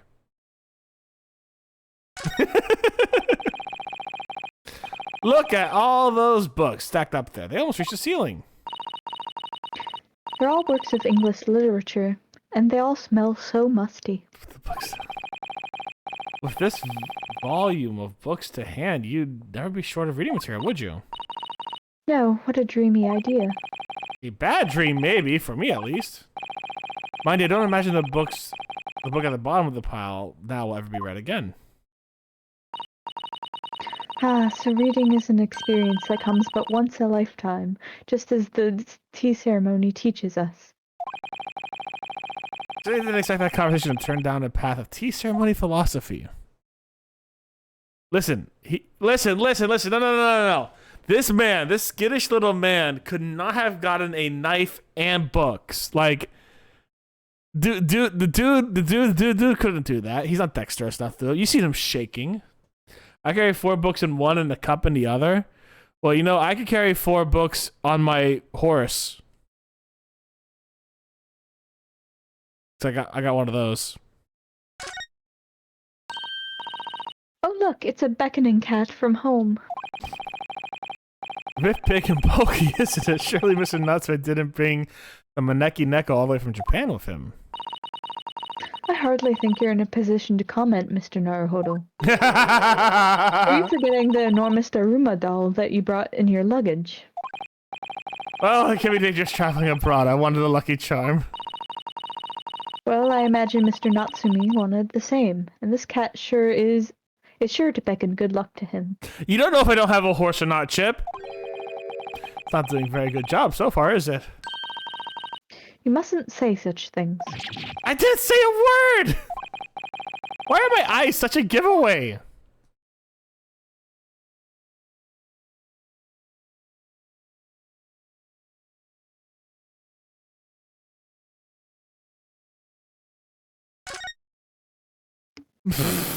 Surprise!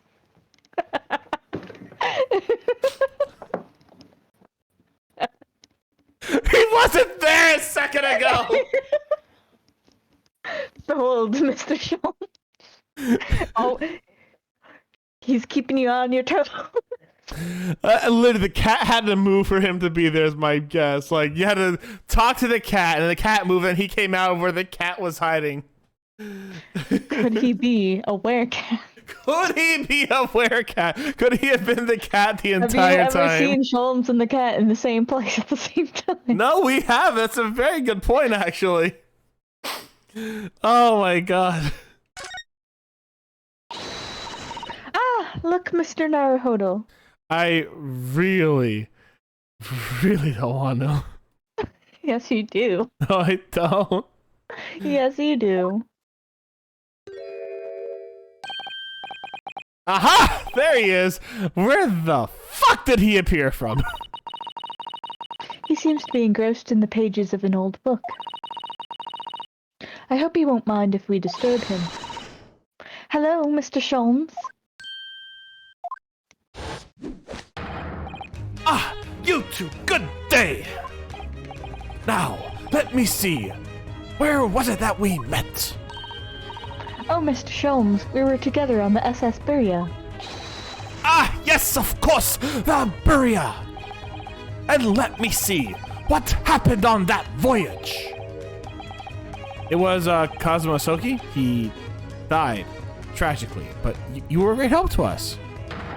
Ah, yes, but of course, the case of Mr. Asoki. It was the one with the snake, wasn't it? Oh, Well, you seem to remember something of it at least. what an honor to be remembered vaguely by the great Herlock Sholmes. Are you okay, Susato? This is Mr. Oh, no, my dear madame, hold your tongue. I pride myself on my superior powers of recollection. Your names are safely recorded in my brain attic. Miss Naruhodo and Mr. Susato. Try the other way around, Mr. Schloms. I lose the first round.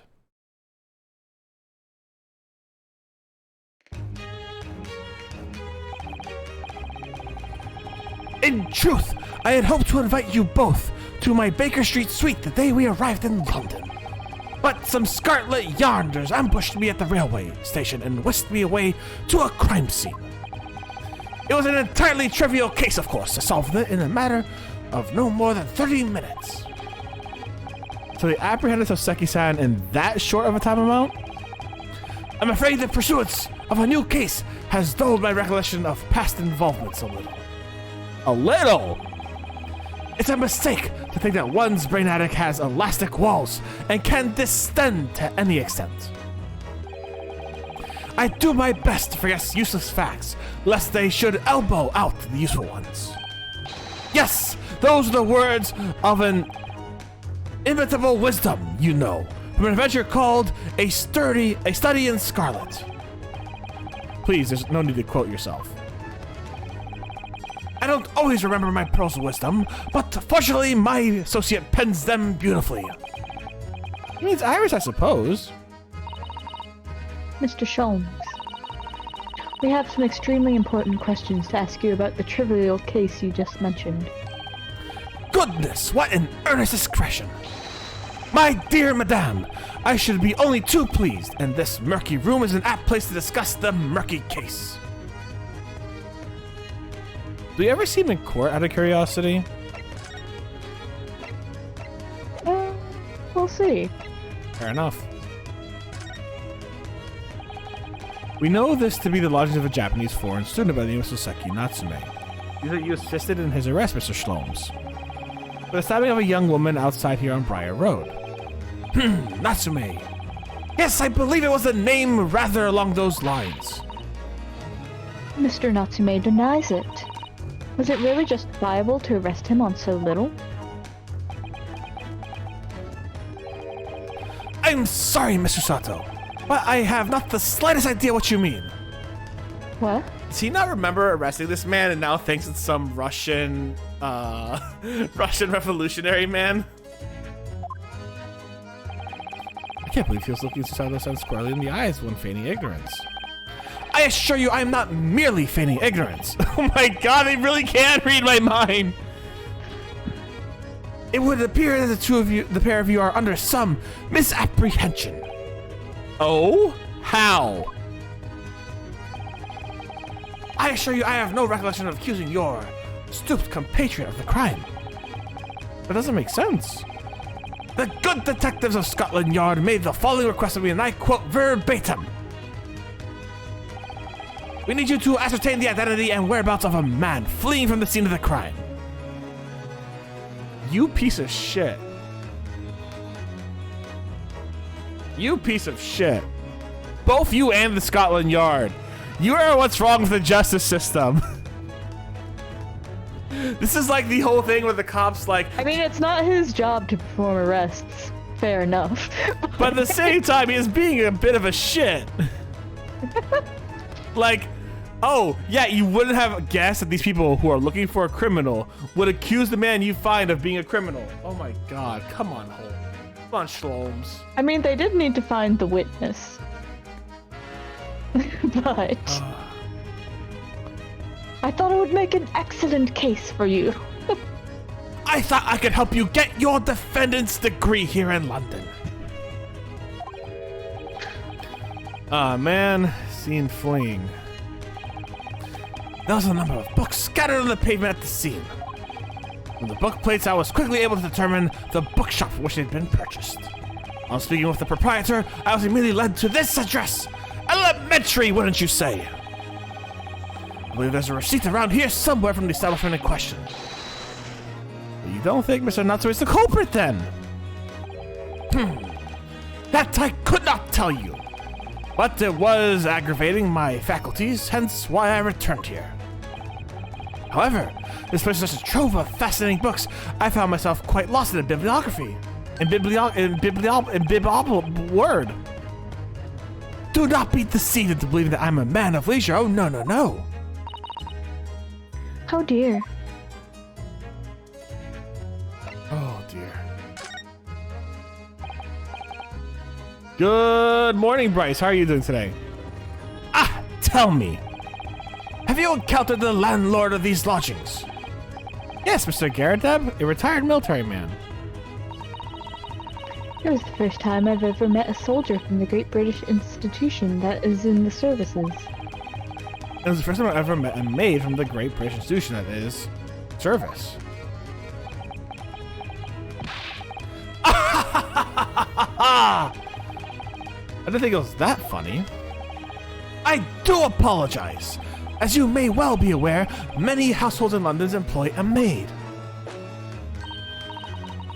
Yes, I read as much in my Great Britain primer.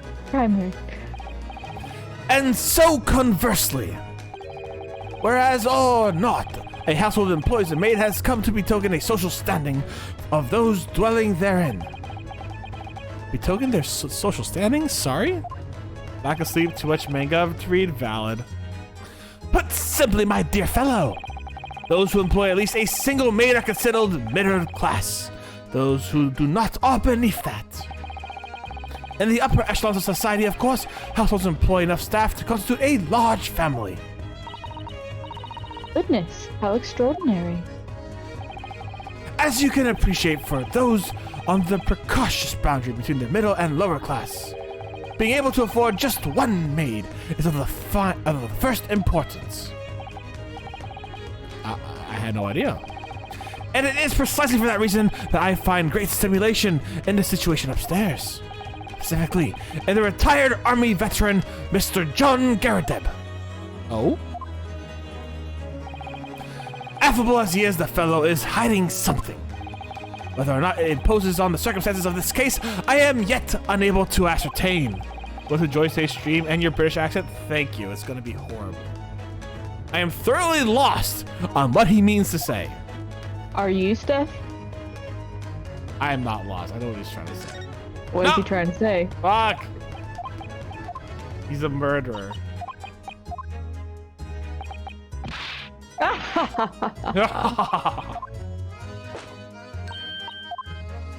Remember when I tried to like snort in British that one time? Oh dear.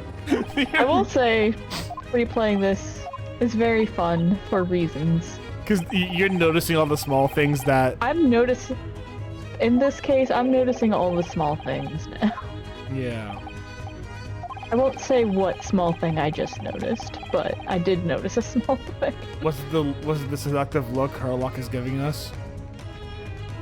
I mean, I always notice that stuff. That's nothing new.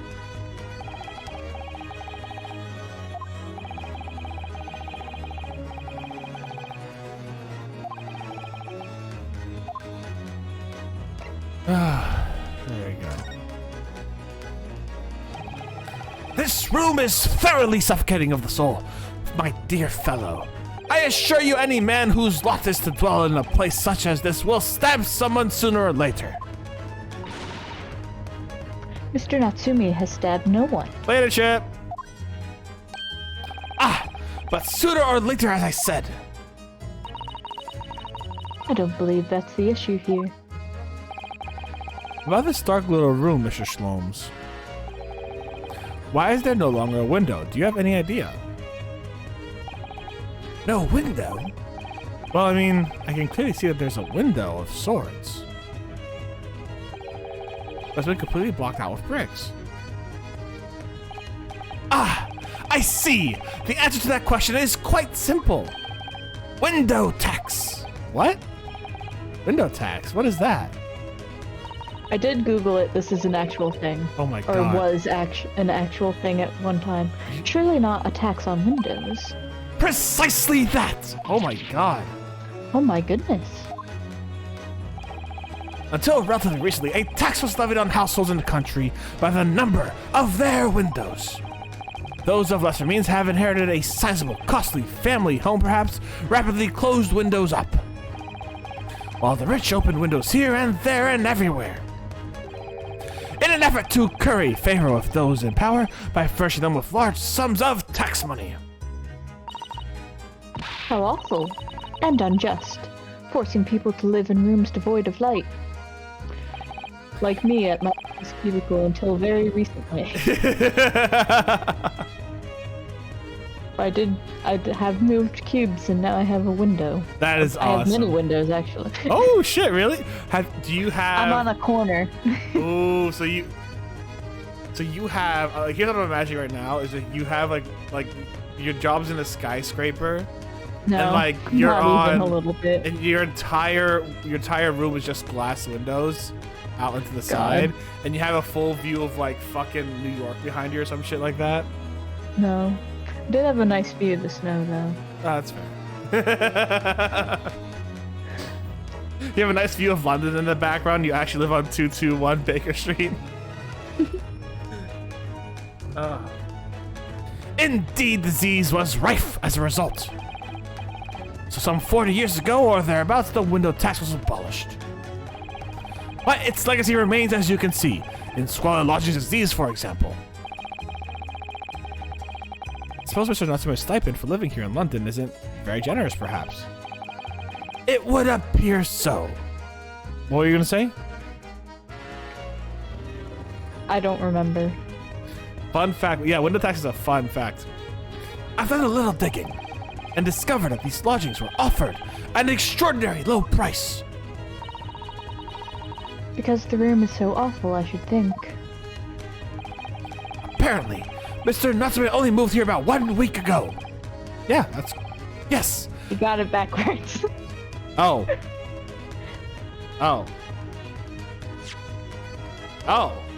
Apparently Mr. Natsume moved here only 1 week ago. Yes, that's correct. However, I don't believe the low rent is explained by the shabby nature of the accommodation. Oh? Still, that is of little relevance here. A matter not worthy of further attention. Are you sure? I'm curious now.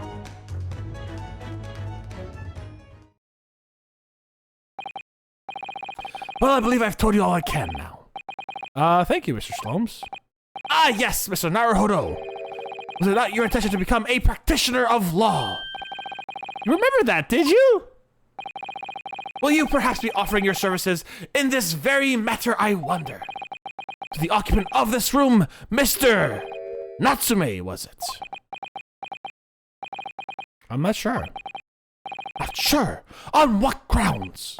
Well, I actually defended someone in court here only yesterday. Really? Well, then I congratulate you, sir, on an ambition realized and promptly, too. The thing is, it's really made me question things. Am I right to believe in my clients? To trust in their innocence? So basically, this is the exact opposite issue Mia had. Like, Well, right now he's having a really big crisis of faith, right? Because Right. let's be real, he was shady as hell, Mr. Gilded was. oh yeah, Mr. McGilded was fucking shady as shit. But like, I do appreciate that in the games they are like addressing this as a thing because, you know, in Ace Attorney, it was all about believe your clients until, you know, you can't believe them anymore, like Matt on Guard, right? Mhm. It's all about believing in your client, you know, smiling until the very end or whatever it was that Diego said. And this game kind of takes a different approach where it's like the first thing that happens is you're basically taken to the gallows in your own way, right? Then you have to defend yourself multiple times, and then the first person you defend publicly is the shadiest piece of shit who probably did murder someone. And like your entire system has gone, the entire game theme has gone from defending your client to really being suspicious of the system and those who do have power, which I kind of appreciate. Yeah, I mean, it's a good character arc too, because like they really flesh out, like, obviously Phoenix did it for the Bay, which respect, but they really like get into why Naruhodo is becoming a lawyer and like what he believes in, and because you know he's basically doing this like to fulfill his friend's wishes. So it's like a good character arc of sort of like, is this what he actually wants? Is this like, you know, like, because initially, like, this wasn't what he was going to college for, right? Like, no, he was supposed to like come with his friend, and now that went badly, and then he's trying to carry on his friend's legacy, and that went badly. So I just really appreciate the characterization of the protag in this one. Yeah, it's following that journey is what makes these games really stand out in a lot of ways, on top of everything else.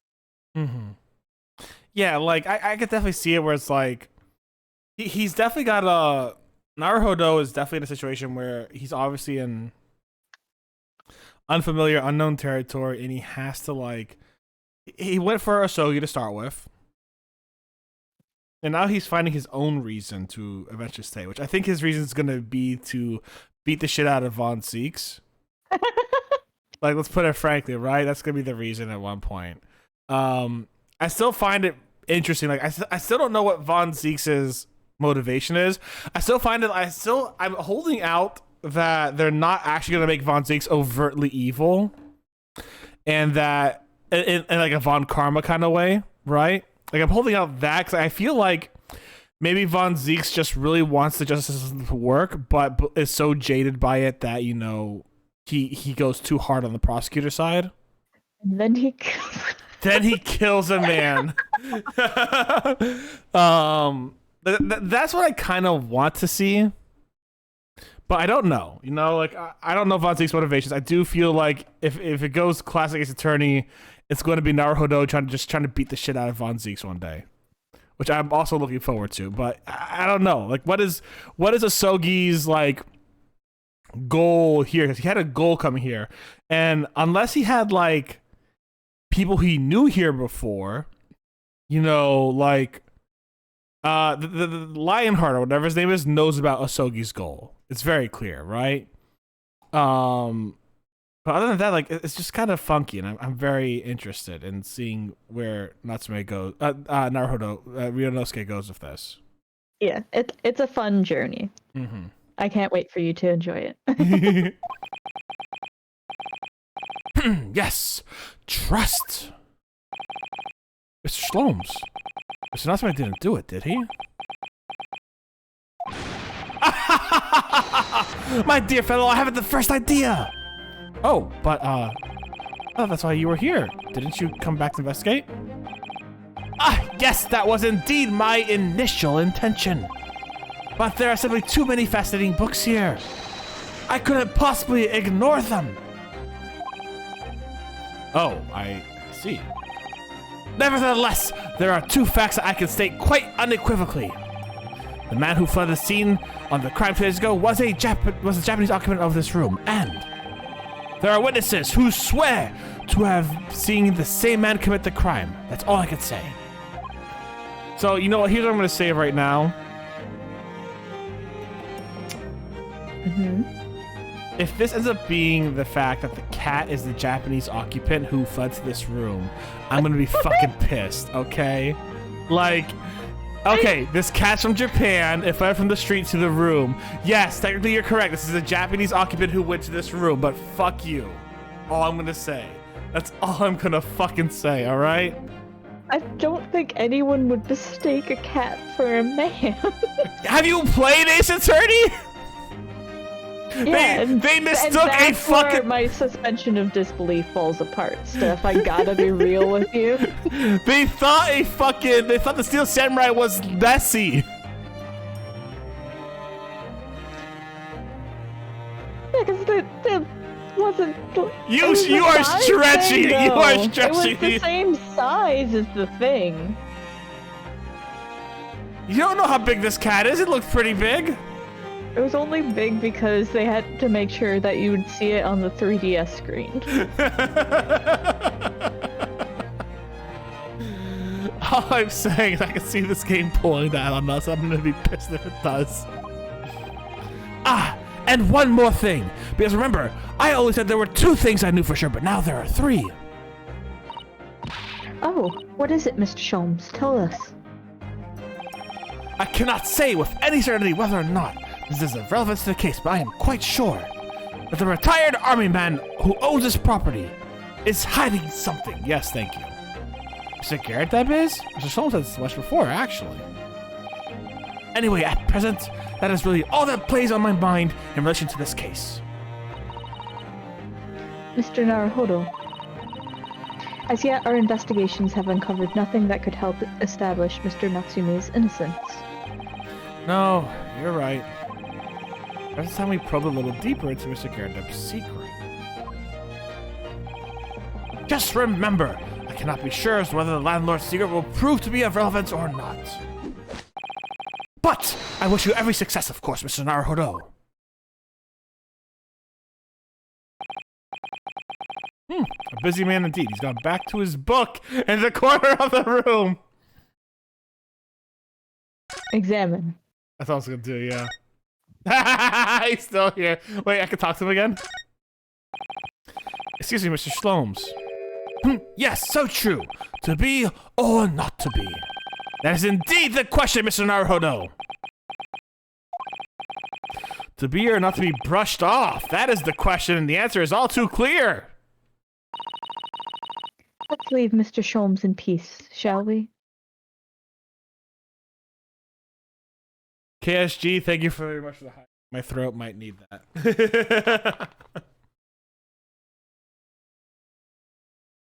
Steph, I don't know if I've mentioned this before. What? But I fucking love Herlock Sholmes. I'm obsessed with this man. Yeah, I don't blame you. He's a good man. He's a good man. Well, goodbye, Sholmes. Bye, Sholmes. Enjoy reading this musty book. Musty room. I'll miss him so much, Steph. Can I get a hug, please? The cat is coming. The cat from the room downstairs or upstairs. It is coming, KSG. It is coming to give you a hug, alright? Ah, you Paragon!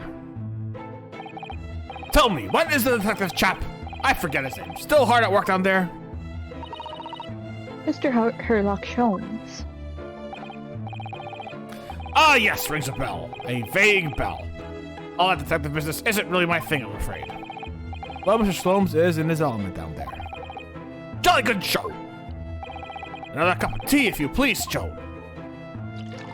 And he's gonna die. Now then, why don't you tell me about... Ah! Well, the upkeep time, woman, will you watch what you're probably, well, doing? I shall be serving dinners shortly, sir. Ah, yes, of course. Partly if you ruin me, but I'm afraid I shall ask you to take your leave if you'd be so kind. Oh yes, of course. We are deeply grateful for all your assistance. Not at all, not at all. Don't get so much of a chance to talk with young foreigners like yourselves. It's been a pleasure. Best of luck and all that. Perhaps you could see yourselves out. According to Mr. Shlomes, Mr. Garrett is hiding something. There's no other avenues of investigating seem open at this moment. Perhaps you should just do some digging.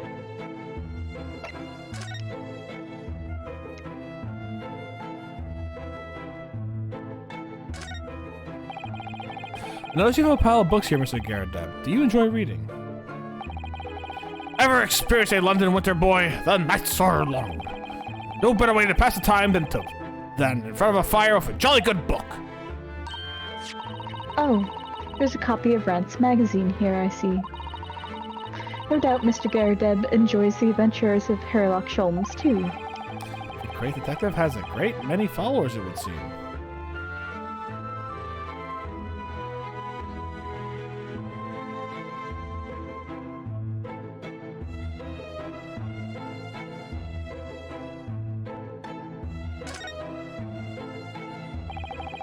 That portrait of Mr. Garrett is glaring at me, I swear. Have you noticed that all the little frames contain photographic prints of Mr. Garridet as well? Yeah, and there seems to be a statue of a lion on the mantelpiece as well. Ah, yes, seems to be back from the local pawnbroker with that little trinket. Seemed to come back? What do you mean? Chap who runs the place is a bally wizard. Went in to sell him something and came out with that thing. The point of the fact, now I think about it, I rather often find myself leaving that place for something I don't need. The lion ornament certainly does seem surplus to the requirements. Zelda doesn't pull her punches, or her throws for that matter.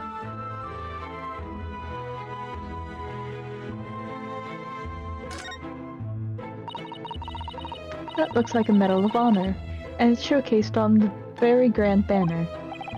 Yes, display of some pride, I would say. Although it bothers me that it isn't straight. I was about to say the same thing, man. I was about to say the same thing. What? That old thing. Sorry. I should be glad to see the back of it, but the general would turn in his grave if I disposed of it. The wall's the best place for it. Keeps the belly thing out of my way. It's been polished to shine by accident, I suppose. There appears to be an inscription on the medal itself. Look. Let me see. It says, "For distinguished participation." So not the kind of honors even I could be in line for. Well, one doesn't like to blow one's own trumpet, but I was given that for my time in the army. Can't measure an officer by the number of medals to his name, of course. Common knowledge in military circles.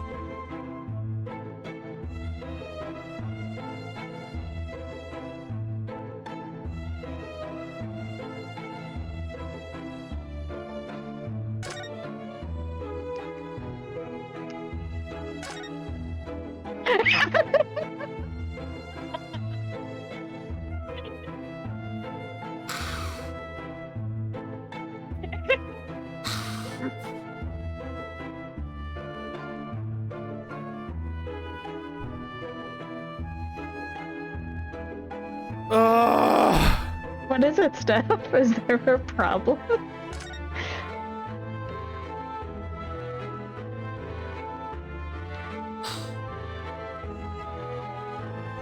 Oh, the clip command didn't work. God damn it. Oh, fuck. Holmes. Holmes, it's been so long. My heart. It's been so long, Schlomes. It's been so long. I literally had to click on his ass. Him.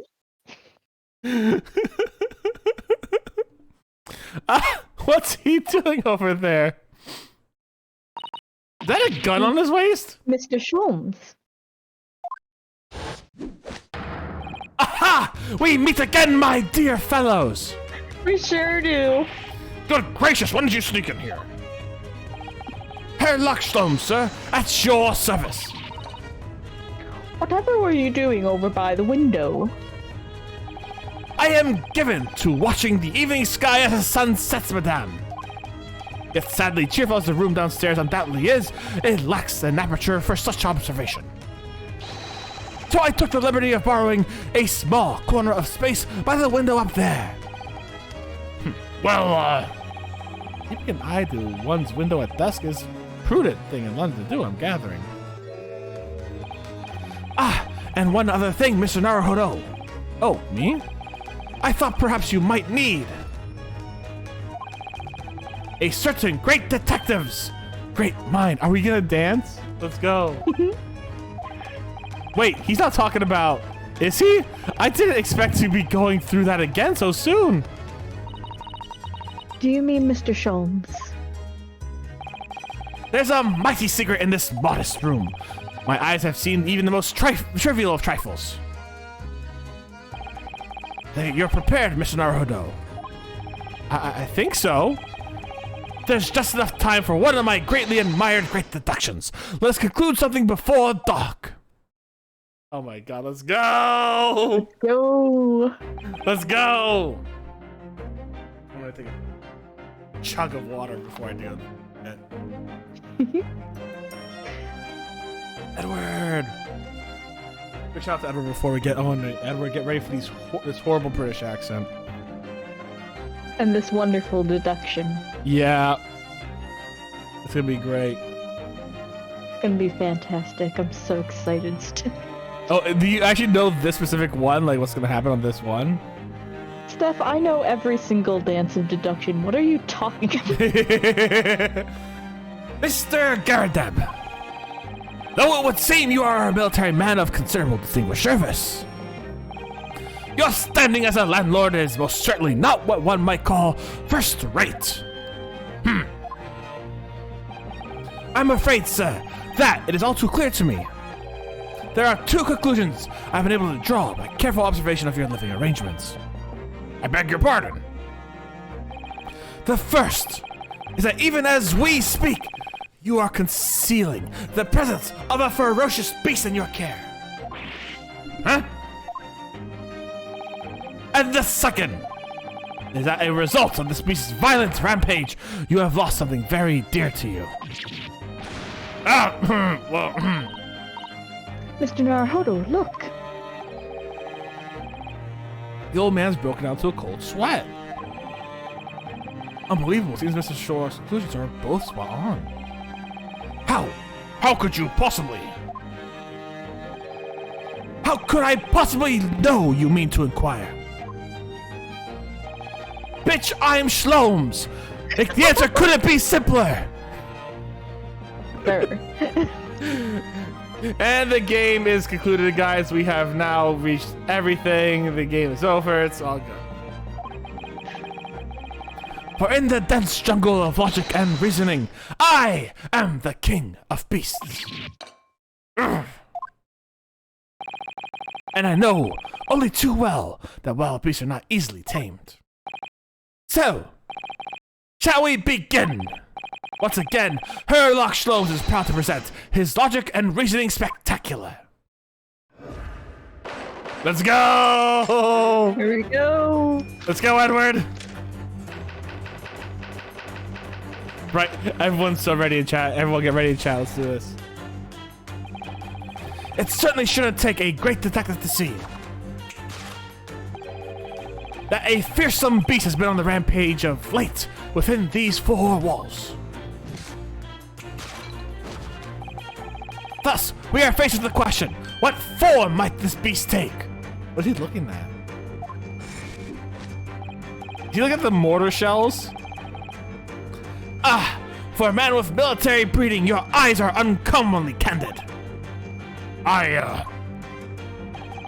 Your fruitive glance, Mr. Garadeb, leads us directly to the answer. The true nature of the beast that runs rampant here is revealed by that lion statue. Pretty sure it's the mortar shells right next to it, buddy. I just want to say, I'm pretty sure they actually shot off a fucking mortar shell in this goddamn place. Yes, though an army man, All it is break a China cabinet. Yeah, all it was breaking China cabinet did not explode and kill everyone on the building. Although, yes, though an army man, you appeared unimposing at best. The fact that has fueled your admiration for the mighty lion, the king of beasts. What is this piffle, I ask you?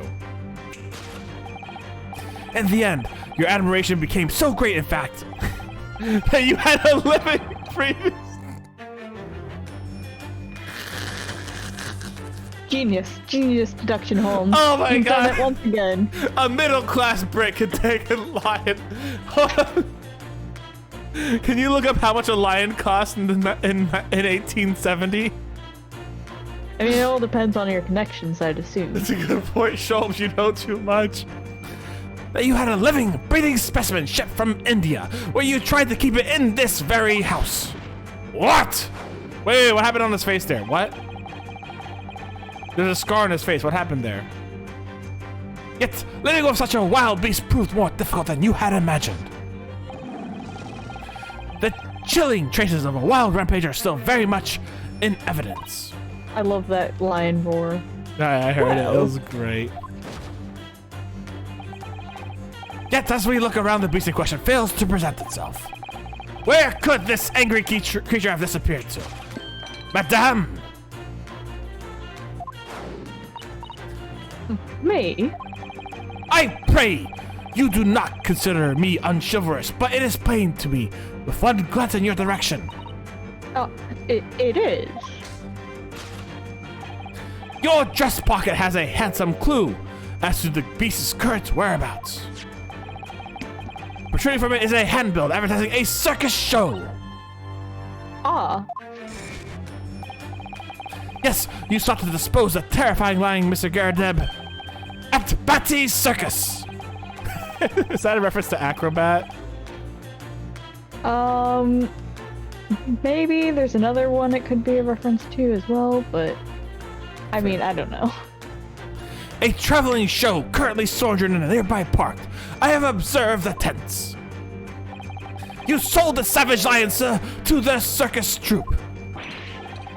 Actually, I should probably try and figure out what case this is referencing and see if there is anything about that circus in the actual Sherlock Holmes. I was just curious if like if it was a reference to Bat from like game. I don't think so, but it's possible. Yeah. I most certainly did not. I believe I have made my point.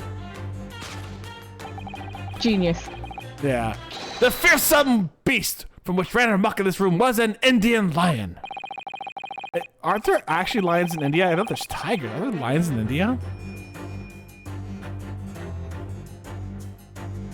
Hold on. Are there lions in India? Oh yeah, I wasn't even paying attention to that. Good point. No, there are. There are only several hundred Asiatic lions in the wild, and they only live in the Gir Forest in India. In an area that is smaller than Greater London is what the Zoological Society of London says. Okay, so there are some lions in India. Okay, fair enough.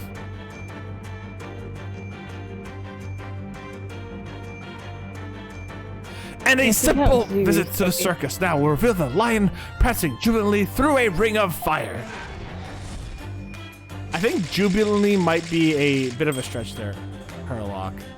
Oh my god, that's an Asiatic lion. Okay, perfect. All right, so it was exactly what the Zoological Society of London said. Now, Mr. Garadeb, it's plainly clear that you still have deep feelings for the formidable beast. I think it was a slap on his face he got. So did he have like a lady friend over? And she's the formidable beast? I don't mean to seem really mean, but like... Indeed, in that blithe post, the distress the loss has caused you is veritably tangible.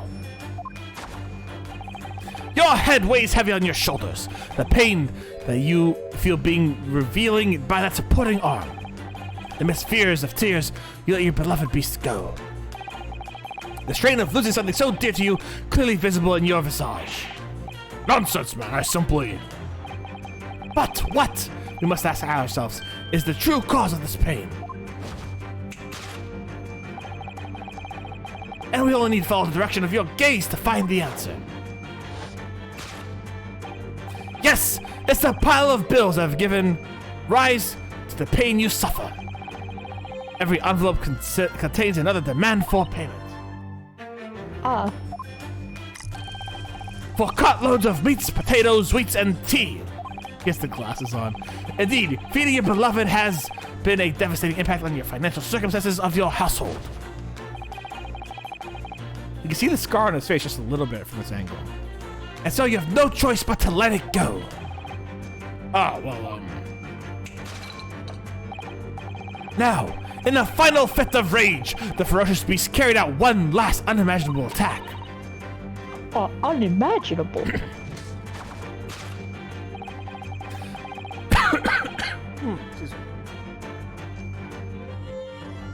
Oh, that's a candle that was on the ground. The aftermath of which could be clearly seen by observing the carpet over there.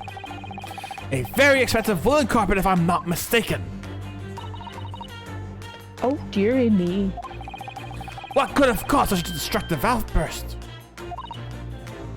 Ah, This time, madame, I'm afraid it's you who has inadvertently revealed the truth to me. Your wandering eye has settled upon the answer to that very neatly indeed.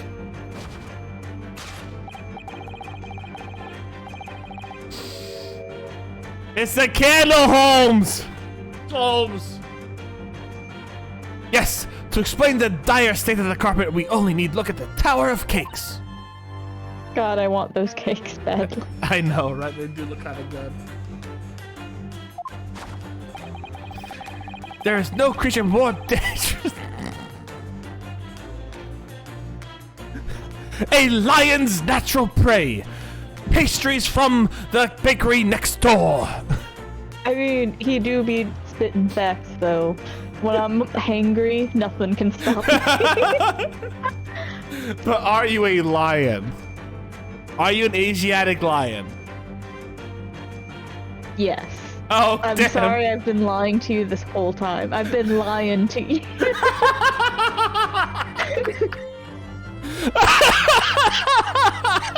You lied to me. I don't know, Edward, what this case is about. I think it's about a lion that loves sweets. I think it's about a lion. It's Holmes about. is never wrong. It's so I about trust that him. Narnia lion who likes his truffles from Mr. Thomas. Aslan. Aslan was here. When was the lion the wardrobe written? 1950. I think that's too late. Yeah. Tragic. Now, Edward, so the original Ace Attorney's off the walls. Fucking the great Ace Attorney is balls to the walls, okay? Especially Herlock The great Sholmes Ace here. Attorney goes off, and Sholmes is the best. Sholmes is 90% of the reason why it goes off, and Dracula is the 10%. Fucking Dracula. God damn it. I can't wait. Do Dracula and Sholmes ever... Dracula, Out of curiosity, all he's doing is prosecuting. do I have to go between Dracula and Sholmes' voice one day because they'll be talking to each other? Maybe. Oh god, that's gonna be a horrible day. Because I have to go like this and then speak like this a moment later. You know, it's gonna be fucking horrible. There is no creature more dangerous on this earth than a beast with an unsatiated appetite. Was it not once said by a certain noble woman, if they have no bread, let them eat cake. Food is at the heart of it all. Tragedy. Food is at the heart of all tragedy. Facts. In fact, it's not untrue, yeah.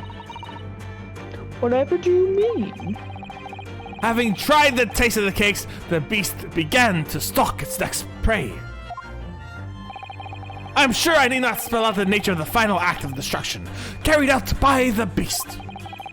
There's only one logical conclusion. Yeah.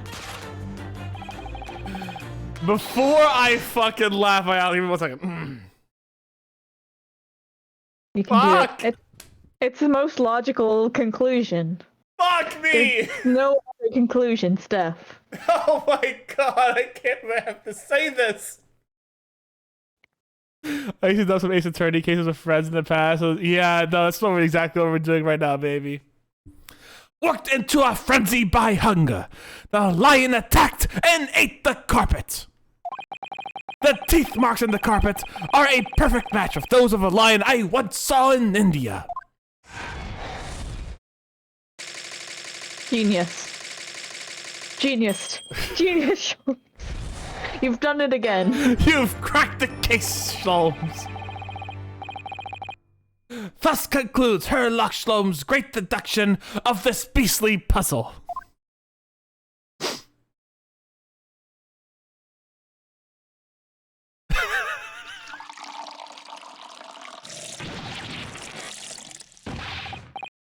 What is the matter with you, Joan? You're pouring scalding hot tea all over me. All right, guys, I'm putting a prediction into the case. You could gamble your worms on this, by the way.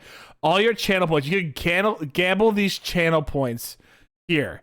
And the question is, did the lion eat the carpet?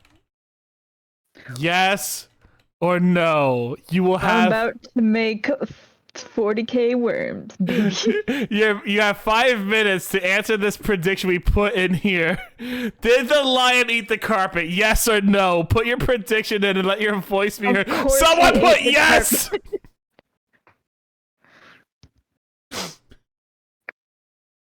I put India. What's up? So yeah, have fun with that prediction, guys. Please tell me if you think the lion ate the carpet. Oh, I'm sorry, Mr. Garadeb. I'm afraid I didn't notice. My deductions can be startlingly sharp.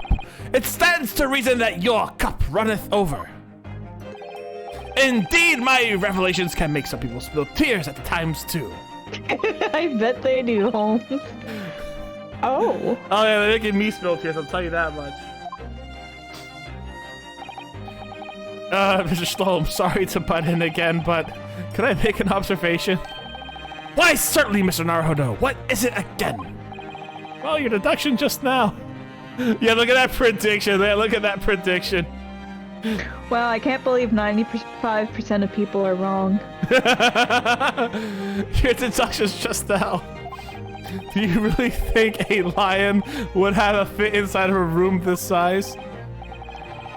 Indeed is the only explanation for the facts. The terrifying truth all too often lies beyond the realm of common sense. So true, Holmes, so true. Yes, Queen, yes. But wouldn't it be an idea to consider what lies inside the realms of common sense as well?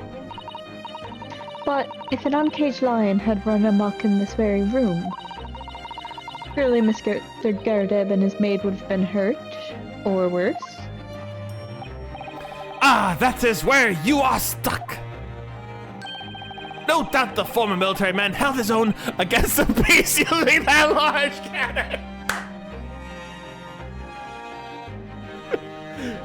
Joan, the lion is going crazy. Load the fucking cannon, Joan. Shoot the lion, Joan, quickly with one of my mortar shells. I want to live in the world that Sholmes has created. Quickly, Joan. We need to fire this cannon before the lion eats our carpet, Joan. I used the grape shot.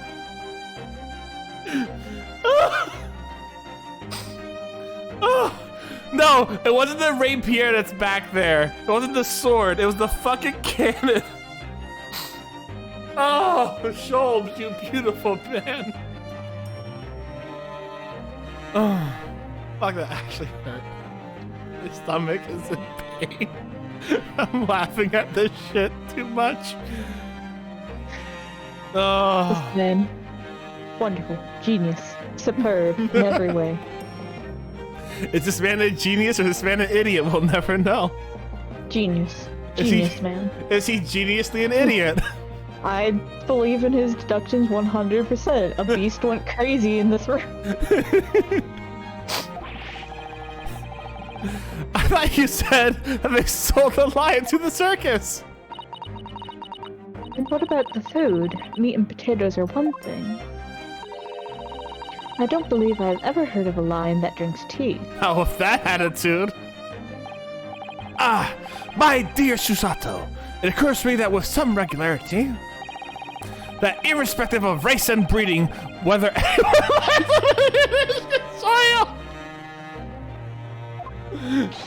They are infused with the highly appropriate afternoon tea.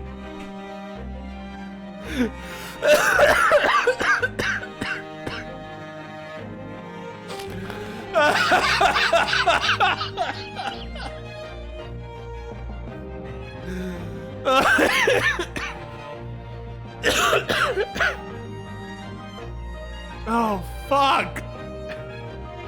Oh, fuck. That's good.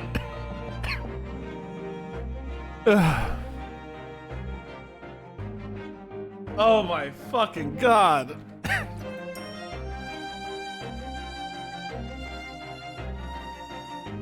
Oh, fuck.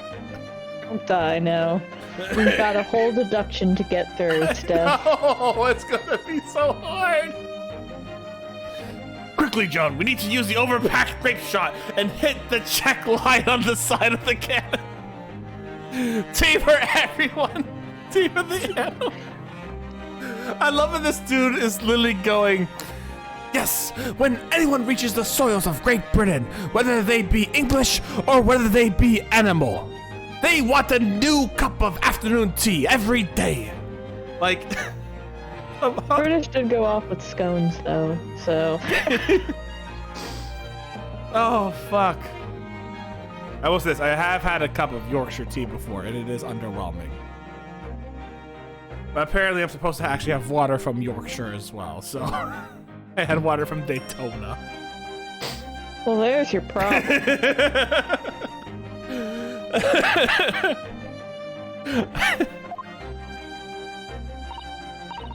Oh, what a glorious notion. Is your simping being broken any bit at all, Susato? No. No. Well then, Mr. Naruhodo, it's your turn to shine again. I had a feeling that was coming. A slight massage, that's all Mr. Sholmes' deductions need. You can do it. A slight massage! Just a slight one! Very minor. Very minor, okay. Excellent! I have been waiting for my trusty partner in deduction to step forward. Mr. Naruhodo! I love you, Sholmes. We don't even know yet whether or not this is going to help with Mr. Natsume's case. Still, uncovering the truth is always worthwhile, whatever the motivation. At least that's what I want to believe. Holmes does exist in this game series, but Sholmes is truly the better detective.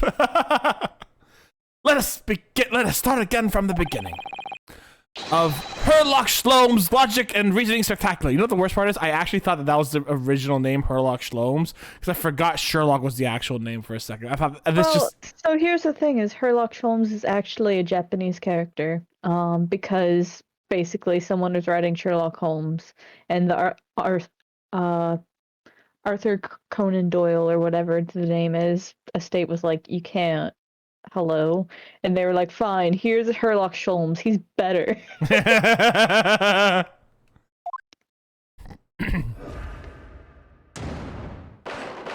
Course correct. Yeah, major course correction is what we need there. Just a little tweak. Just a little gentle massage. Nature of the beast, let's go. It certainly shouldn't take a great detective to see that a fearsome beast has been on the rampages as of late within these four walls. Thus, we are faced with the question, what form might this beast take? For a man-myth military breeding, your eyes are uncommonly candid. He's got a scar there, I don't know what that's from. Your fruitive grants, Mr. Gardeb, led us directly to the answer. The true nature of this beast that has run rampant here is revealed by that lion statue. I really didn't see the lion thing coming. No, but if you observe Mr. Gardeb's reaction, it rather seemed as though some beast did indeed run amok here in this room. Yeah, something of a very fierce nature. But it couldn't have been... Excuse me, Mr. Naruhodo, I'm speaking. But it couldn't have been a lion transported from India. So what was it then? We must follow Mr. Gardeb's gaze. That will lead us to the true answer.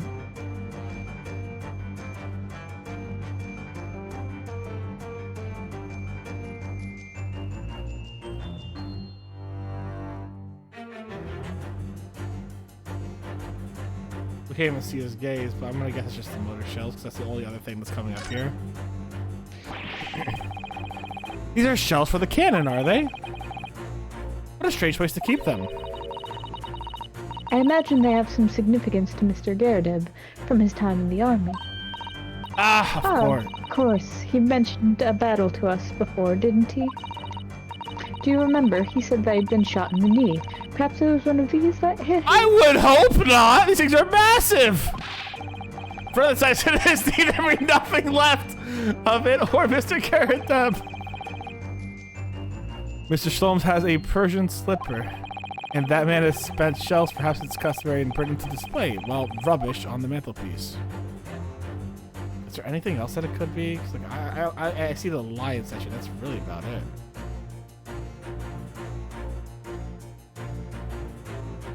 Wait a second. What is this photograph? Appears to be from Mr. Garrideb's wedding. He looks very happy, doesn't he? He does, but you can't make out his bride. No, how unfortunate. Something must have struck the glass directly over the woman's face. I wonder what happened. Best not delve too deeply in here.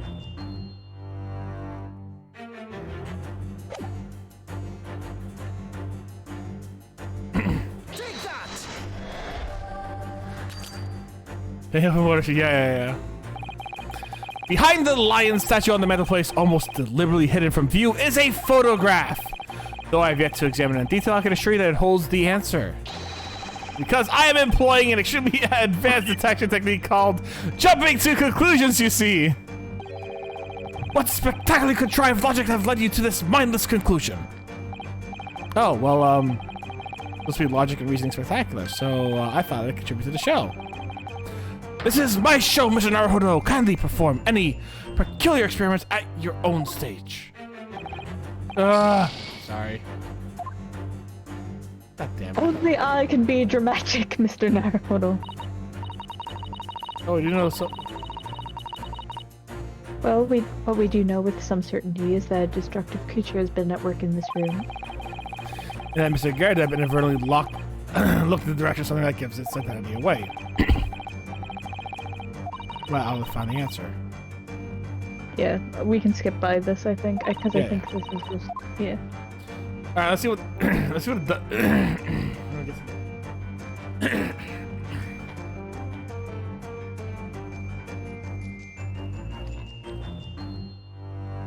There we go.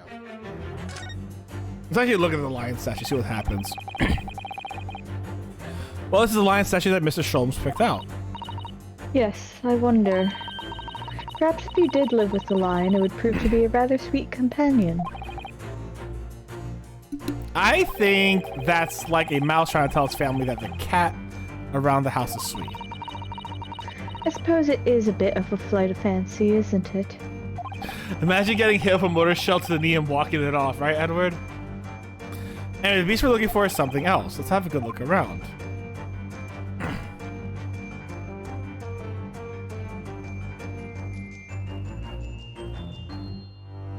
It's saying a beast specifically, so like I don't know if I want to like be like find an actual beast or. I mean, the only advice I would give is to think about what you said.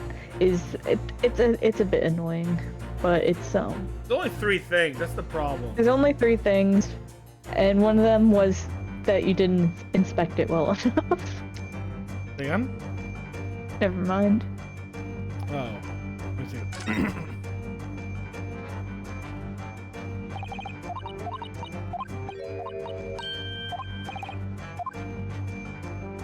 Oh, there's more to inspect here. Glass is broken, so you can't see the bride's face at all.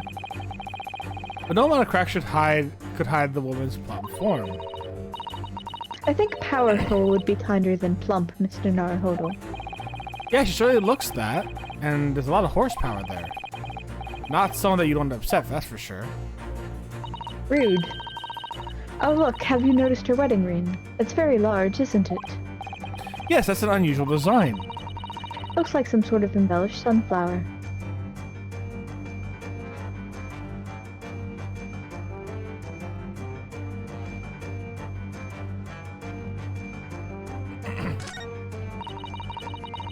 This must have been when Mr. Garadev was still in the army. He seems to be carrying his rather stout bride effortlessly, beaming and a smile and all that. I suppose he was very strong in his younger years. Hard to imagine now, he's as thin as a rake.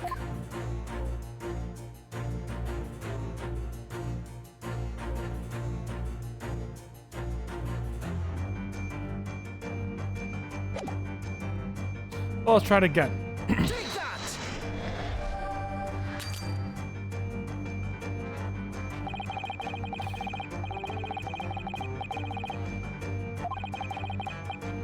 I just examined it in detail, what? This threw me off the first time as well. You can't just select the photograph. You have to actually, while you're zoomed in, select something. Oh, I'd select the wife when I'm zoomed in. Oh, that's bullshit. All right. Yeah, that got me the first time too. But technically, it does do that on the SS Buria. You did that for the cat. There.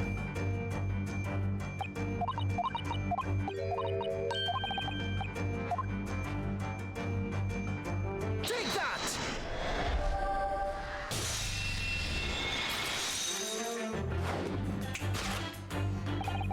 The true nature of the beast that has run rampant here is revealed by the newly-wed bride. Precisely, Mrs. Naruhodo. No other explanation could possibly fit. Yes, that framed print pictures your wife, Mr. Garadeb. And while we lament the fact that her face is obscured, we can still make out her mighty arms and note the considerable horsepower they must contain. Very rude. Indeed! Surely anyone with such powerful constitution would be honored and described as a beast! Honored might be stretching a point. Too late! The fact remains that the beast, which is clearly savage to was your wife, Mr. Garadeb. Gah! Yeah, he's got a slap across his face, I knew it. And it still has the lion growl, which tickles me every time. The chilling traces of a wild rampage are still very much in evidence. Well, Yet as we look around, the beast in question fails to present itself. Where could this angry creature have disappeared to? Madame! me? I pray you do not consider me unchivalrous, but it is plain to me with one glance in your direction. It is. Your dress pocket gives us a handsome clue as to the beast's current whereabouts. Poor fragile, defenseless woman is beside herself. She could beat the shit out of all of us. Well, I don't know about fragile. Oh dear. Anyway, Mr. Sholmes is quite right. There's no sign of a Mrs. Garadeb anywhere. But it seems there may be a clue as to her whereabouts. A clue that this maid is trying to hide. I wonder where Mr. Garadeb's wife could be. Wow. A mystery. It's a mystery. I wonder if she could be the wedding wife.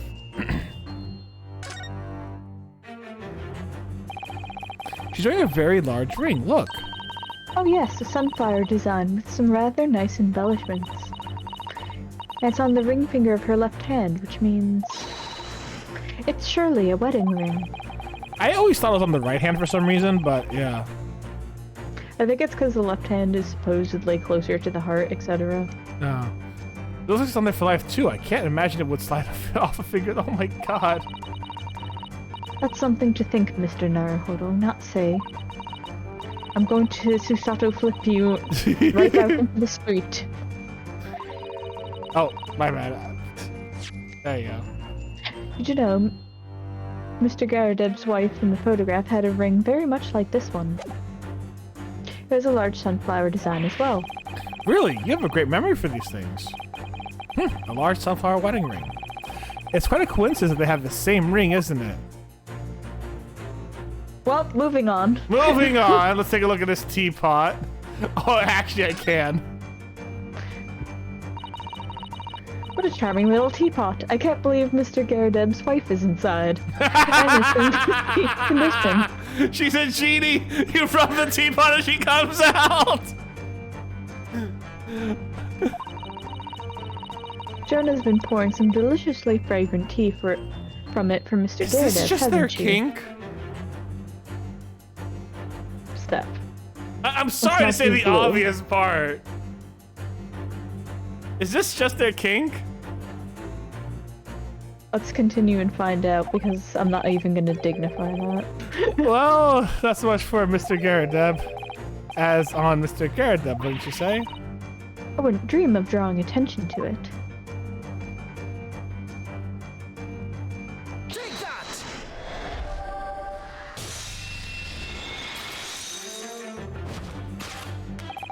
Your wedding ring gives us a handsome clue as to where the beast's current whereabouts. Ah, Indeed it does! That flowery band gleaming on your finger gives you away.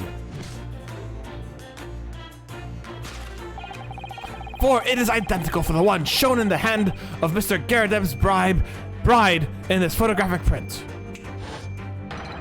In other words, you are no ordinary household maid. No! You are Mr. Garadeb's lucky bride. You are Mrs. Garadeb herself. oh my. Word! You don't need to say the loud part out loud. You just need to think about it, right? Oh, jolly fine detecting, sir. As you rightly surmise, this is my wife. Yes, Miss My Joan. Rather let... You deserve that one. You deserve that one, Mr. Scrawny little bitch who can't pick up anything anymore. She's powerful. She's strong. She can take your twiggy little back and crack it over her knee like Bane and Batman. It would appear that you don't live in the most comfortable of circumstances. After all, you are a retired army man, yet you are in the business of renting out rooms. I would assume, therefore, you have insufficient means to employ a maid. Would that be correct? It's not right, I tell you.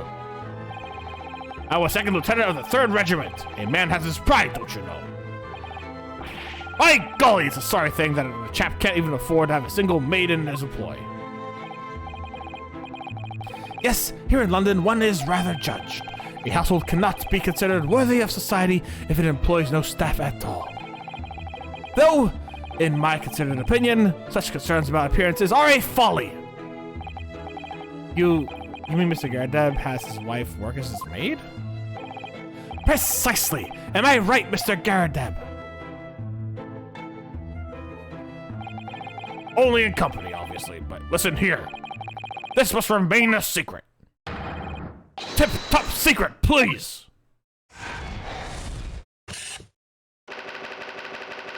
So, I think we can conclusively say, guys, that there was no lying. So, for those who There predicted... certainly was a beast. Those who Mr. Garadeb, your wife ate the carpet!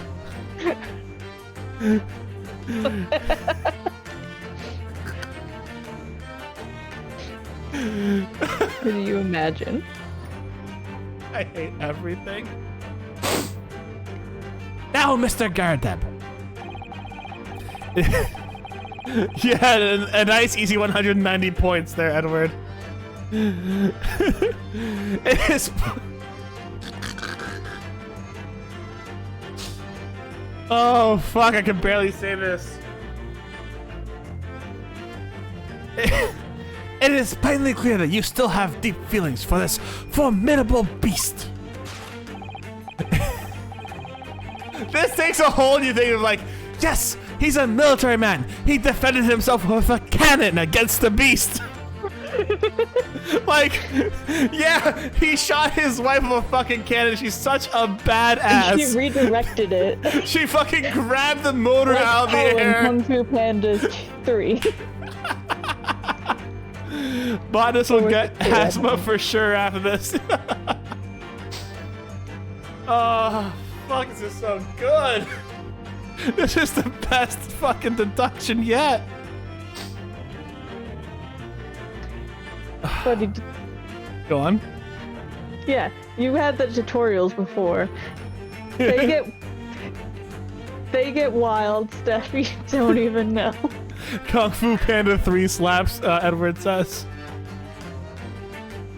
Indeed, in that blithe pose, the distress this loss has caused you is veritably tangible.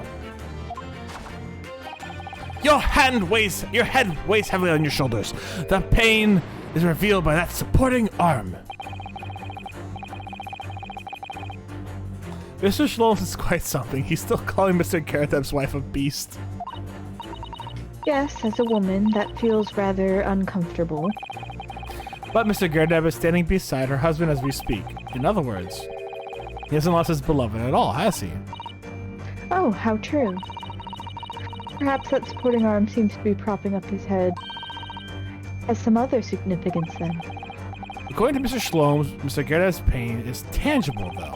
What could that pose of his really signify?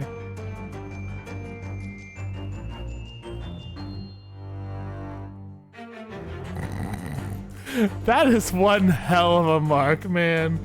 Holy shit, that is one hell of a mark. That is one hell of a mark.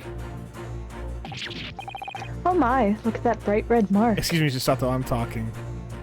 Oh, I'm sorry, Mr. Naruhodo. Oh Please my, continue. look at that bright red mark. Gosh, that's quite something, and clearly made by somebody's hand.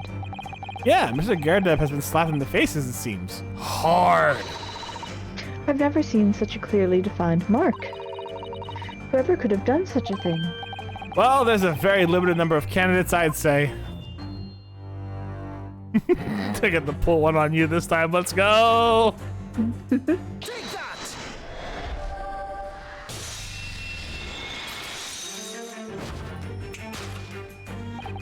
Your head weighs heavily on your shoulders. The pain you feel revealed by that slapped cheek. Oh my god, that is so much more painful than it looks. That looks so much more painful. Holy shit.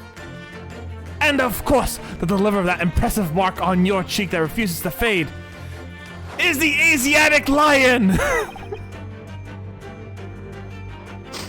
Coming back from the circus to attack you for selling it to everyone. Was you, Madame Joan Garadeb? Well, yes. You have been desperate to hide the slap mark on your cheek, sir. Ugh. Sorry, I had a cough. Yeah, you got me. It's okay, it's okay. How the blazes? How'd you work that out, man? Nothing escapes the notice of one trained in the art of observation, my dear fellow. That's why you hadn't looked directly at us even once. His face is so pointy, oh my god. To keep your view side from the other side from view. Well, now, let us proceed with the next conundrum. Why were you subjected to such a violent slap? In other words, we must ask ourselves what caused Madame Garadeb to fly into a rage. And we need only follow the direction of your gaze to find the answer.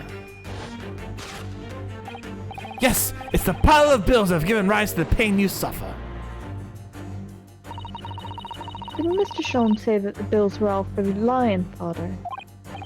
Yeah, but now we've established that the lion never existed, which can only mean being responsible for gobbling up all that food was Mr. Garadeb. Mr. Naruhodo, she's a person, not a thing.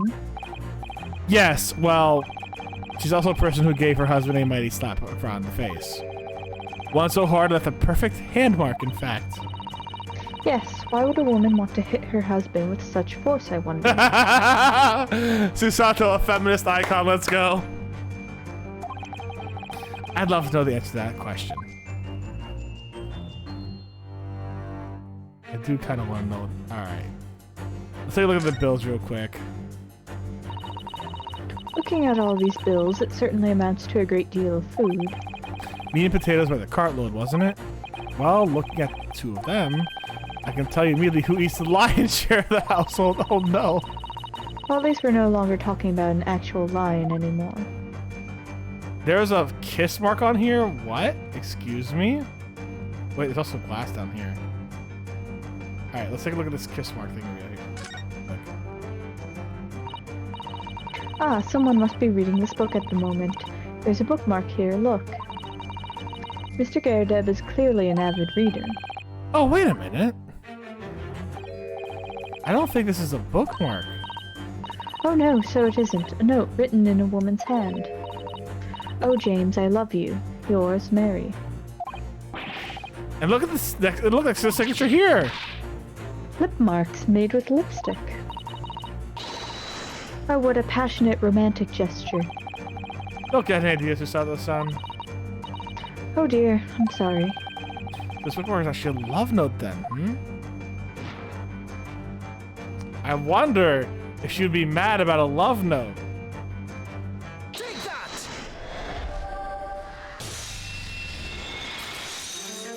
Probably the bills. Yes, it is this love note that has given rise to the pain you suffer. Oh, James, I love you. Yours, Mary. Passionate indeed. Oh my god, she's ready to punch the shit out of the poor man again. Oh my god. Oh shit. Well, assuming he's the poor man, I'm gonna assume that he's done something very, very heinous and wrong. Perhaps the sender of this note, a certain Miss Mary, is the fly in the ointment here. Oh my god! Oh, I don't know the boy woman. You don't know her.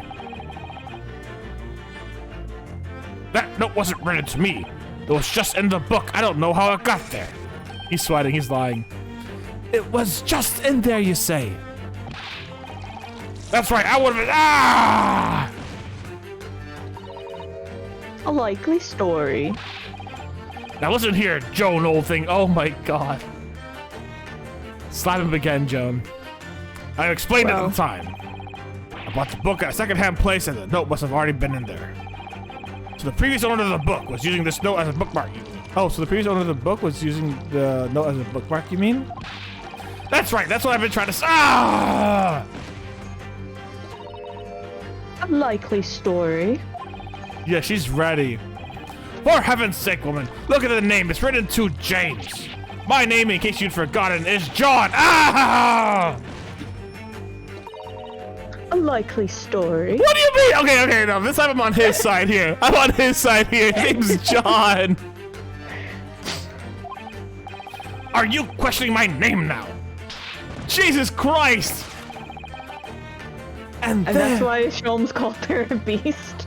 Okay, yeah, that's fair. Honestly, Sholmes, I'm kind of agreeing with Sholmes here. I feel bad for this man. I hope this is not an abusive relationship. And there we have it. Arouse the suspicion of a female's heart, and you unleash a beast with most ferocious bite.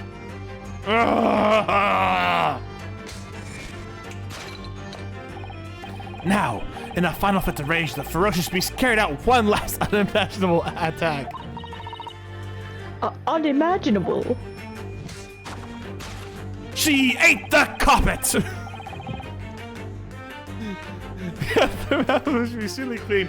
Observe the carpet over there. A very expensive woolen carpet, if I'm not correct. If I'm not mistaken.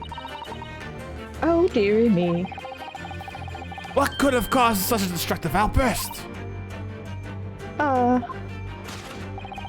This time, madame, I'm afraid it is you who has inadvertently revealed the truth to me. Your wandering eye settled upon the answer very neatly indeed. Yes, to explain the dire state of the carpet, we only need to look at the Tower of Cakes.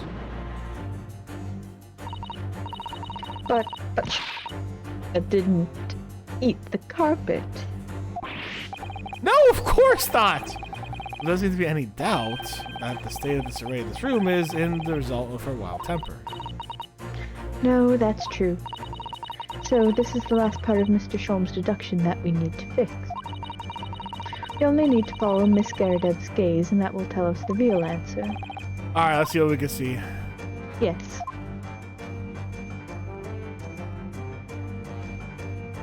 Ah, the circus, a handbill, yes. 'Twas but the lion. 'Twas but the lion. This looks like a very old candlestick, doesn't it? The base looks too small. Surely it's very unstable. Looks to me like even the slightest knock would make it topple over. Oh dear, that would be dangerous. Wait, take a closer look at this. There's one candle missing.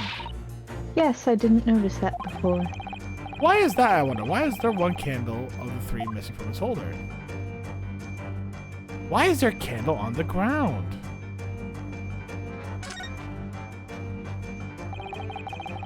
Garba has been ripped to shreds.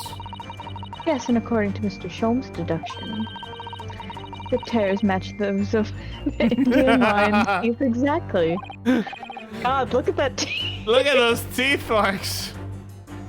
Oh, look here. What is it?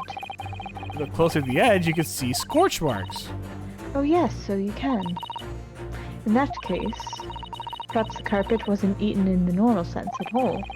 Let's rethink this with mind. Let's rethink that with this in mind.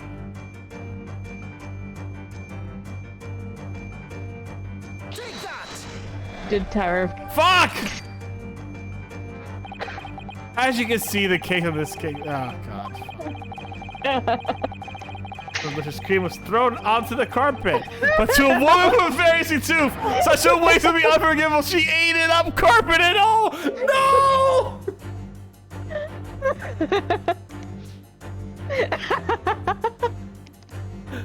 Naruto! Are you quite concentrating? You've identified exactly what I did originally. Yes, you were correct, Sholmes. You're always correct. Oh, yes, I have. Sorry. Well, I do understand. As imitable as I am, people do like to try. But you won't make a great detective like that. Not even a great detective's assistant. An assistant's assistant, then? All right, I'll think again. There was a meme going around that I wanted to send you where it's like, when you select the thing that he selected by accident, wait a minute, this whole operation was your idea. It's the Star Wars one, isn't it? Yes, I know exactly which meme you're talking about. I knew you would. Please send it to me anyways. I'll try and find it. Thank you. Take that!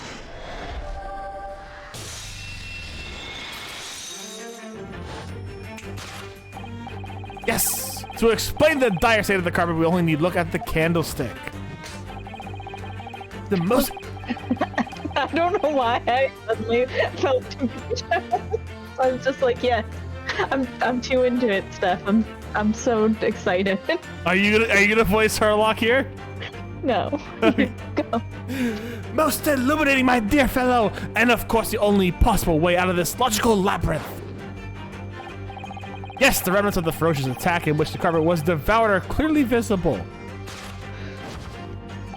Indeed they are. The scorch marks at the edge certainly give the truth away. Scorch marks. It would appear that this room was the scene of a little marital altercation. Miss Garredeb's mighty arm muscles left an impression not only on her husband's face, but on the entire room. The force of her strike caused the candle to fall from the hold. Holy shit! Her slap on his face was so hard it went through his body, through his chair, into the ground, and up through the table onto the fucking candlestick. Holy shit! And in seconds the carpet was alight, and the whole corner of the room was in flames. Yes, for the most ferocious beast in this world is neither a violent lion nor a vengeful woman, but fire. And in this room, that ferocious beast bared its claws and ran amok. Eloquently put, my dear fellow. So you see, there's one conclusion here.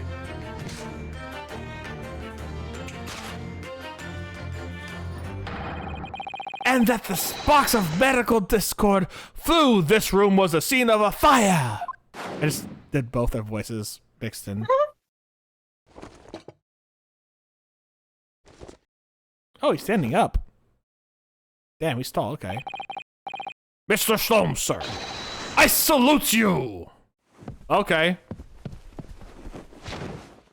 Dude's dead. He looks so sly. Oh my god, there he goes.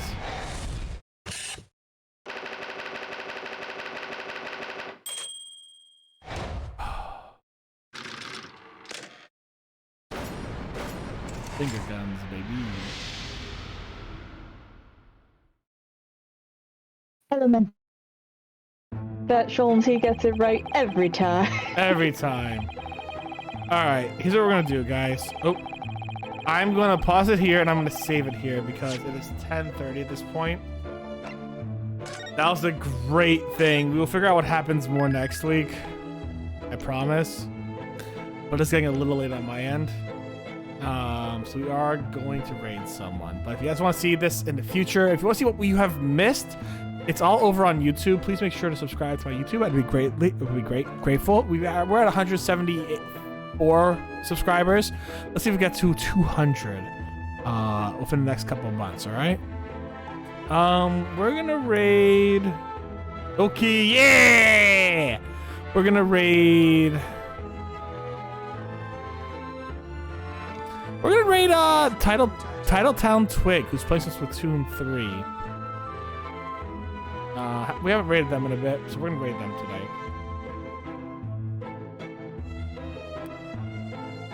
Alright guys, thank you very much for hanging out with me today. I had an absolute blast. Subscribe to my YouTube, join the Discord. We have a Splatoon 3 fashion show coming up soon. YouTube, say hi to Elijah on Twitter and all that good stuff. Anything you want to add in there, Katie? Nope, just I love this game and I love coming back to it and replaying it too. It's always fun to see things. Yeah, that's fair. Here's our raid message, guys. Make sure to take that raid message. If you do not have the emotes, the emote is only 80 worms. And if you won some worms before, you can definitely get it nice and easy. Thank you guys very much for hanging out with me today. I hope you had an absolute blast. I know I certainly did. Y'all stay safe. Stay Botanist Cool. I'll see you in the next episode. Bye. Bye, everyone.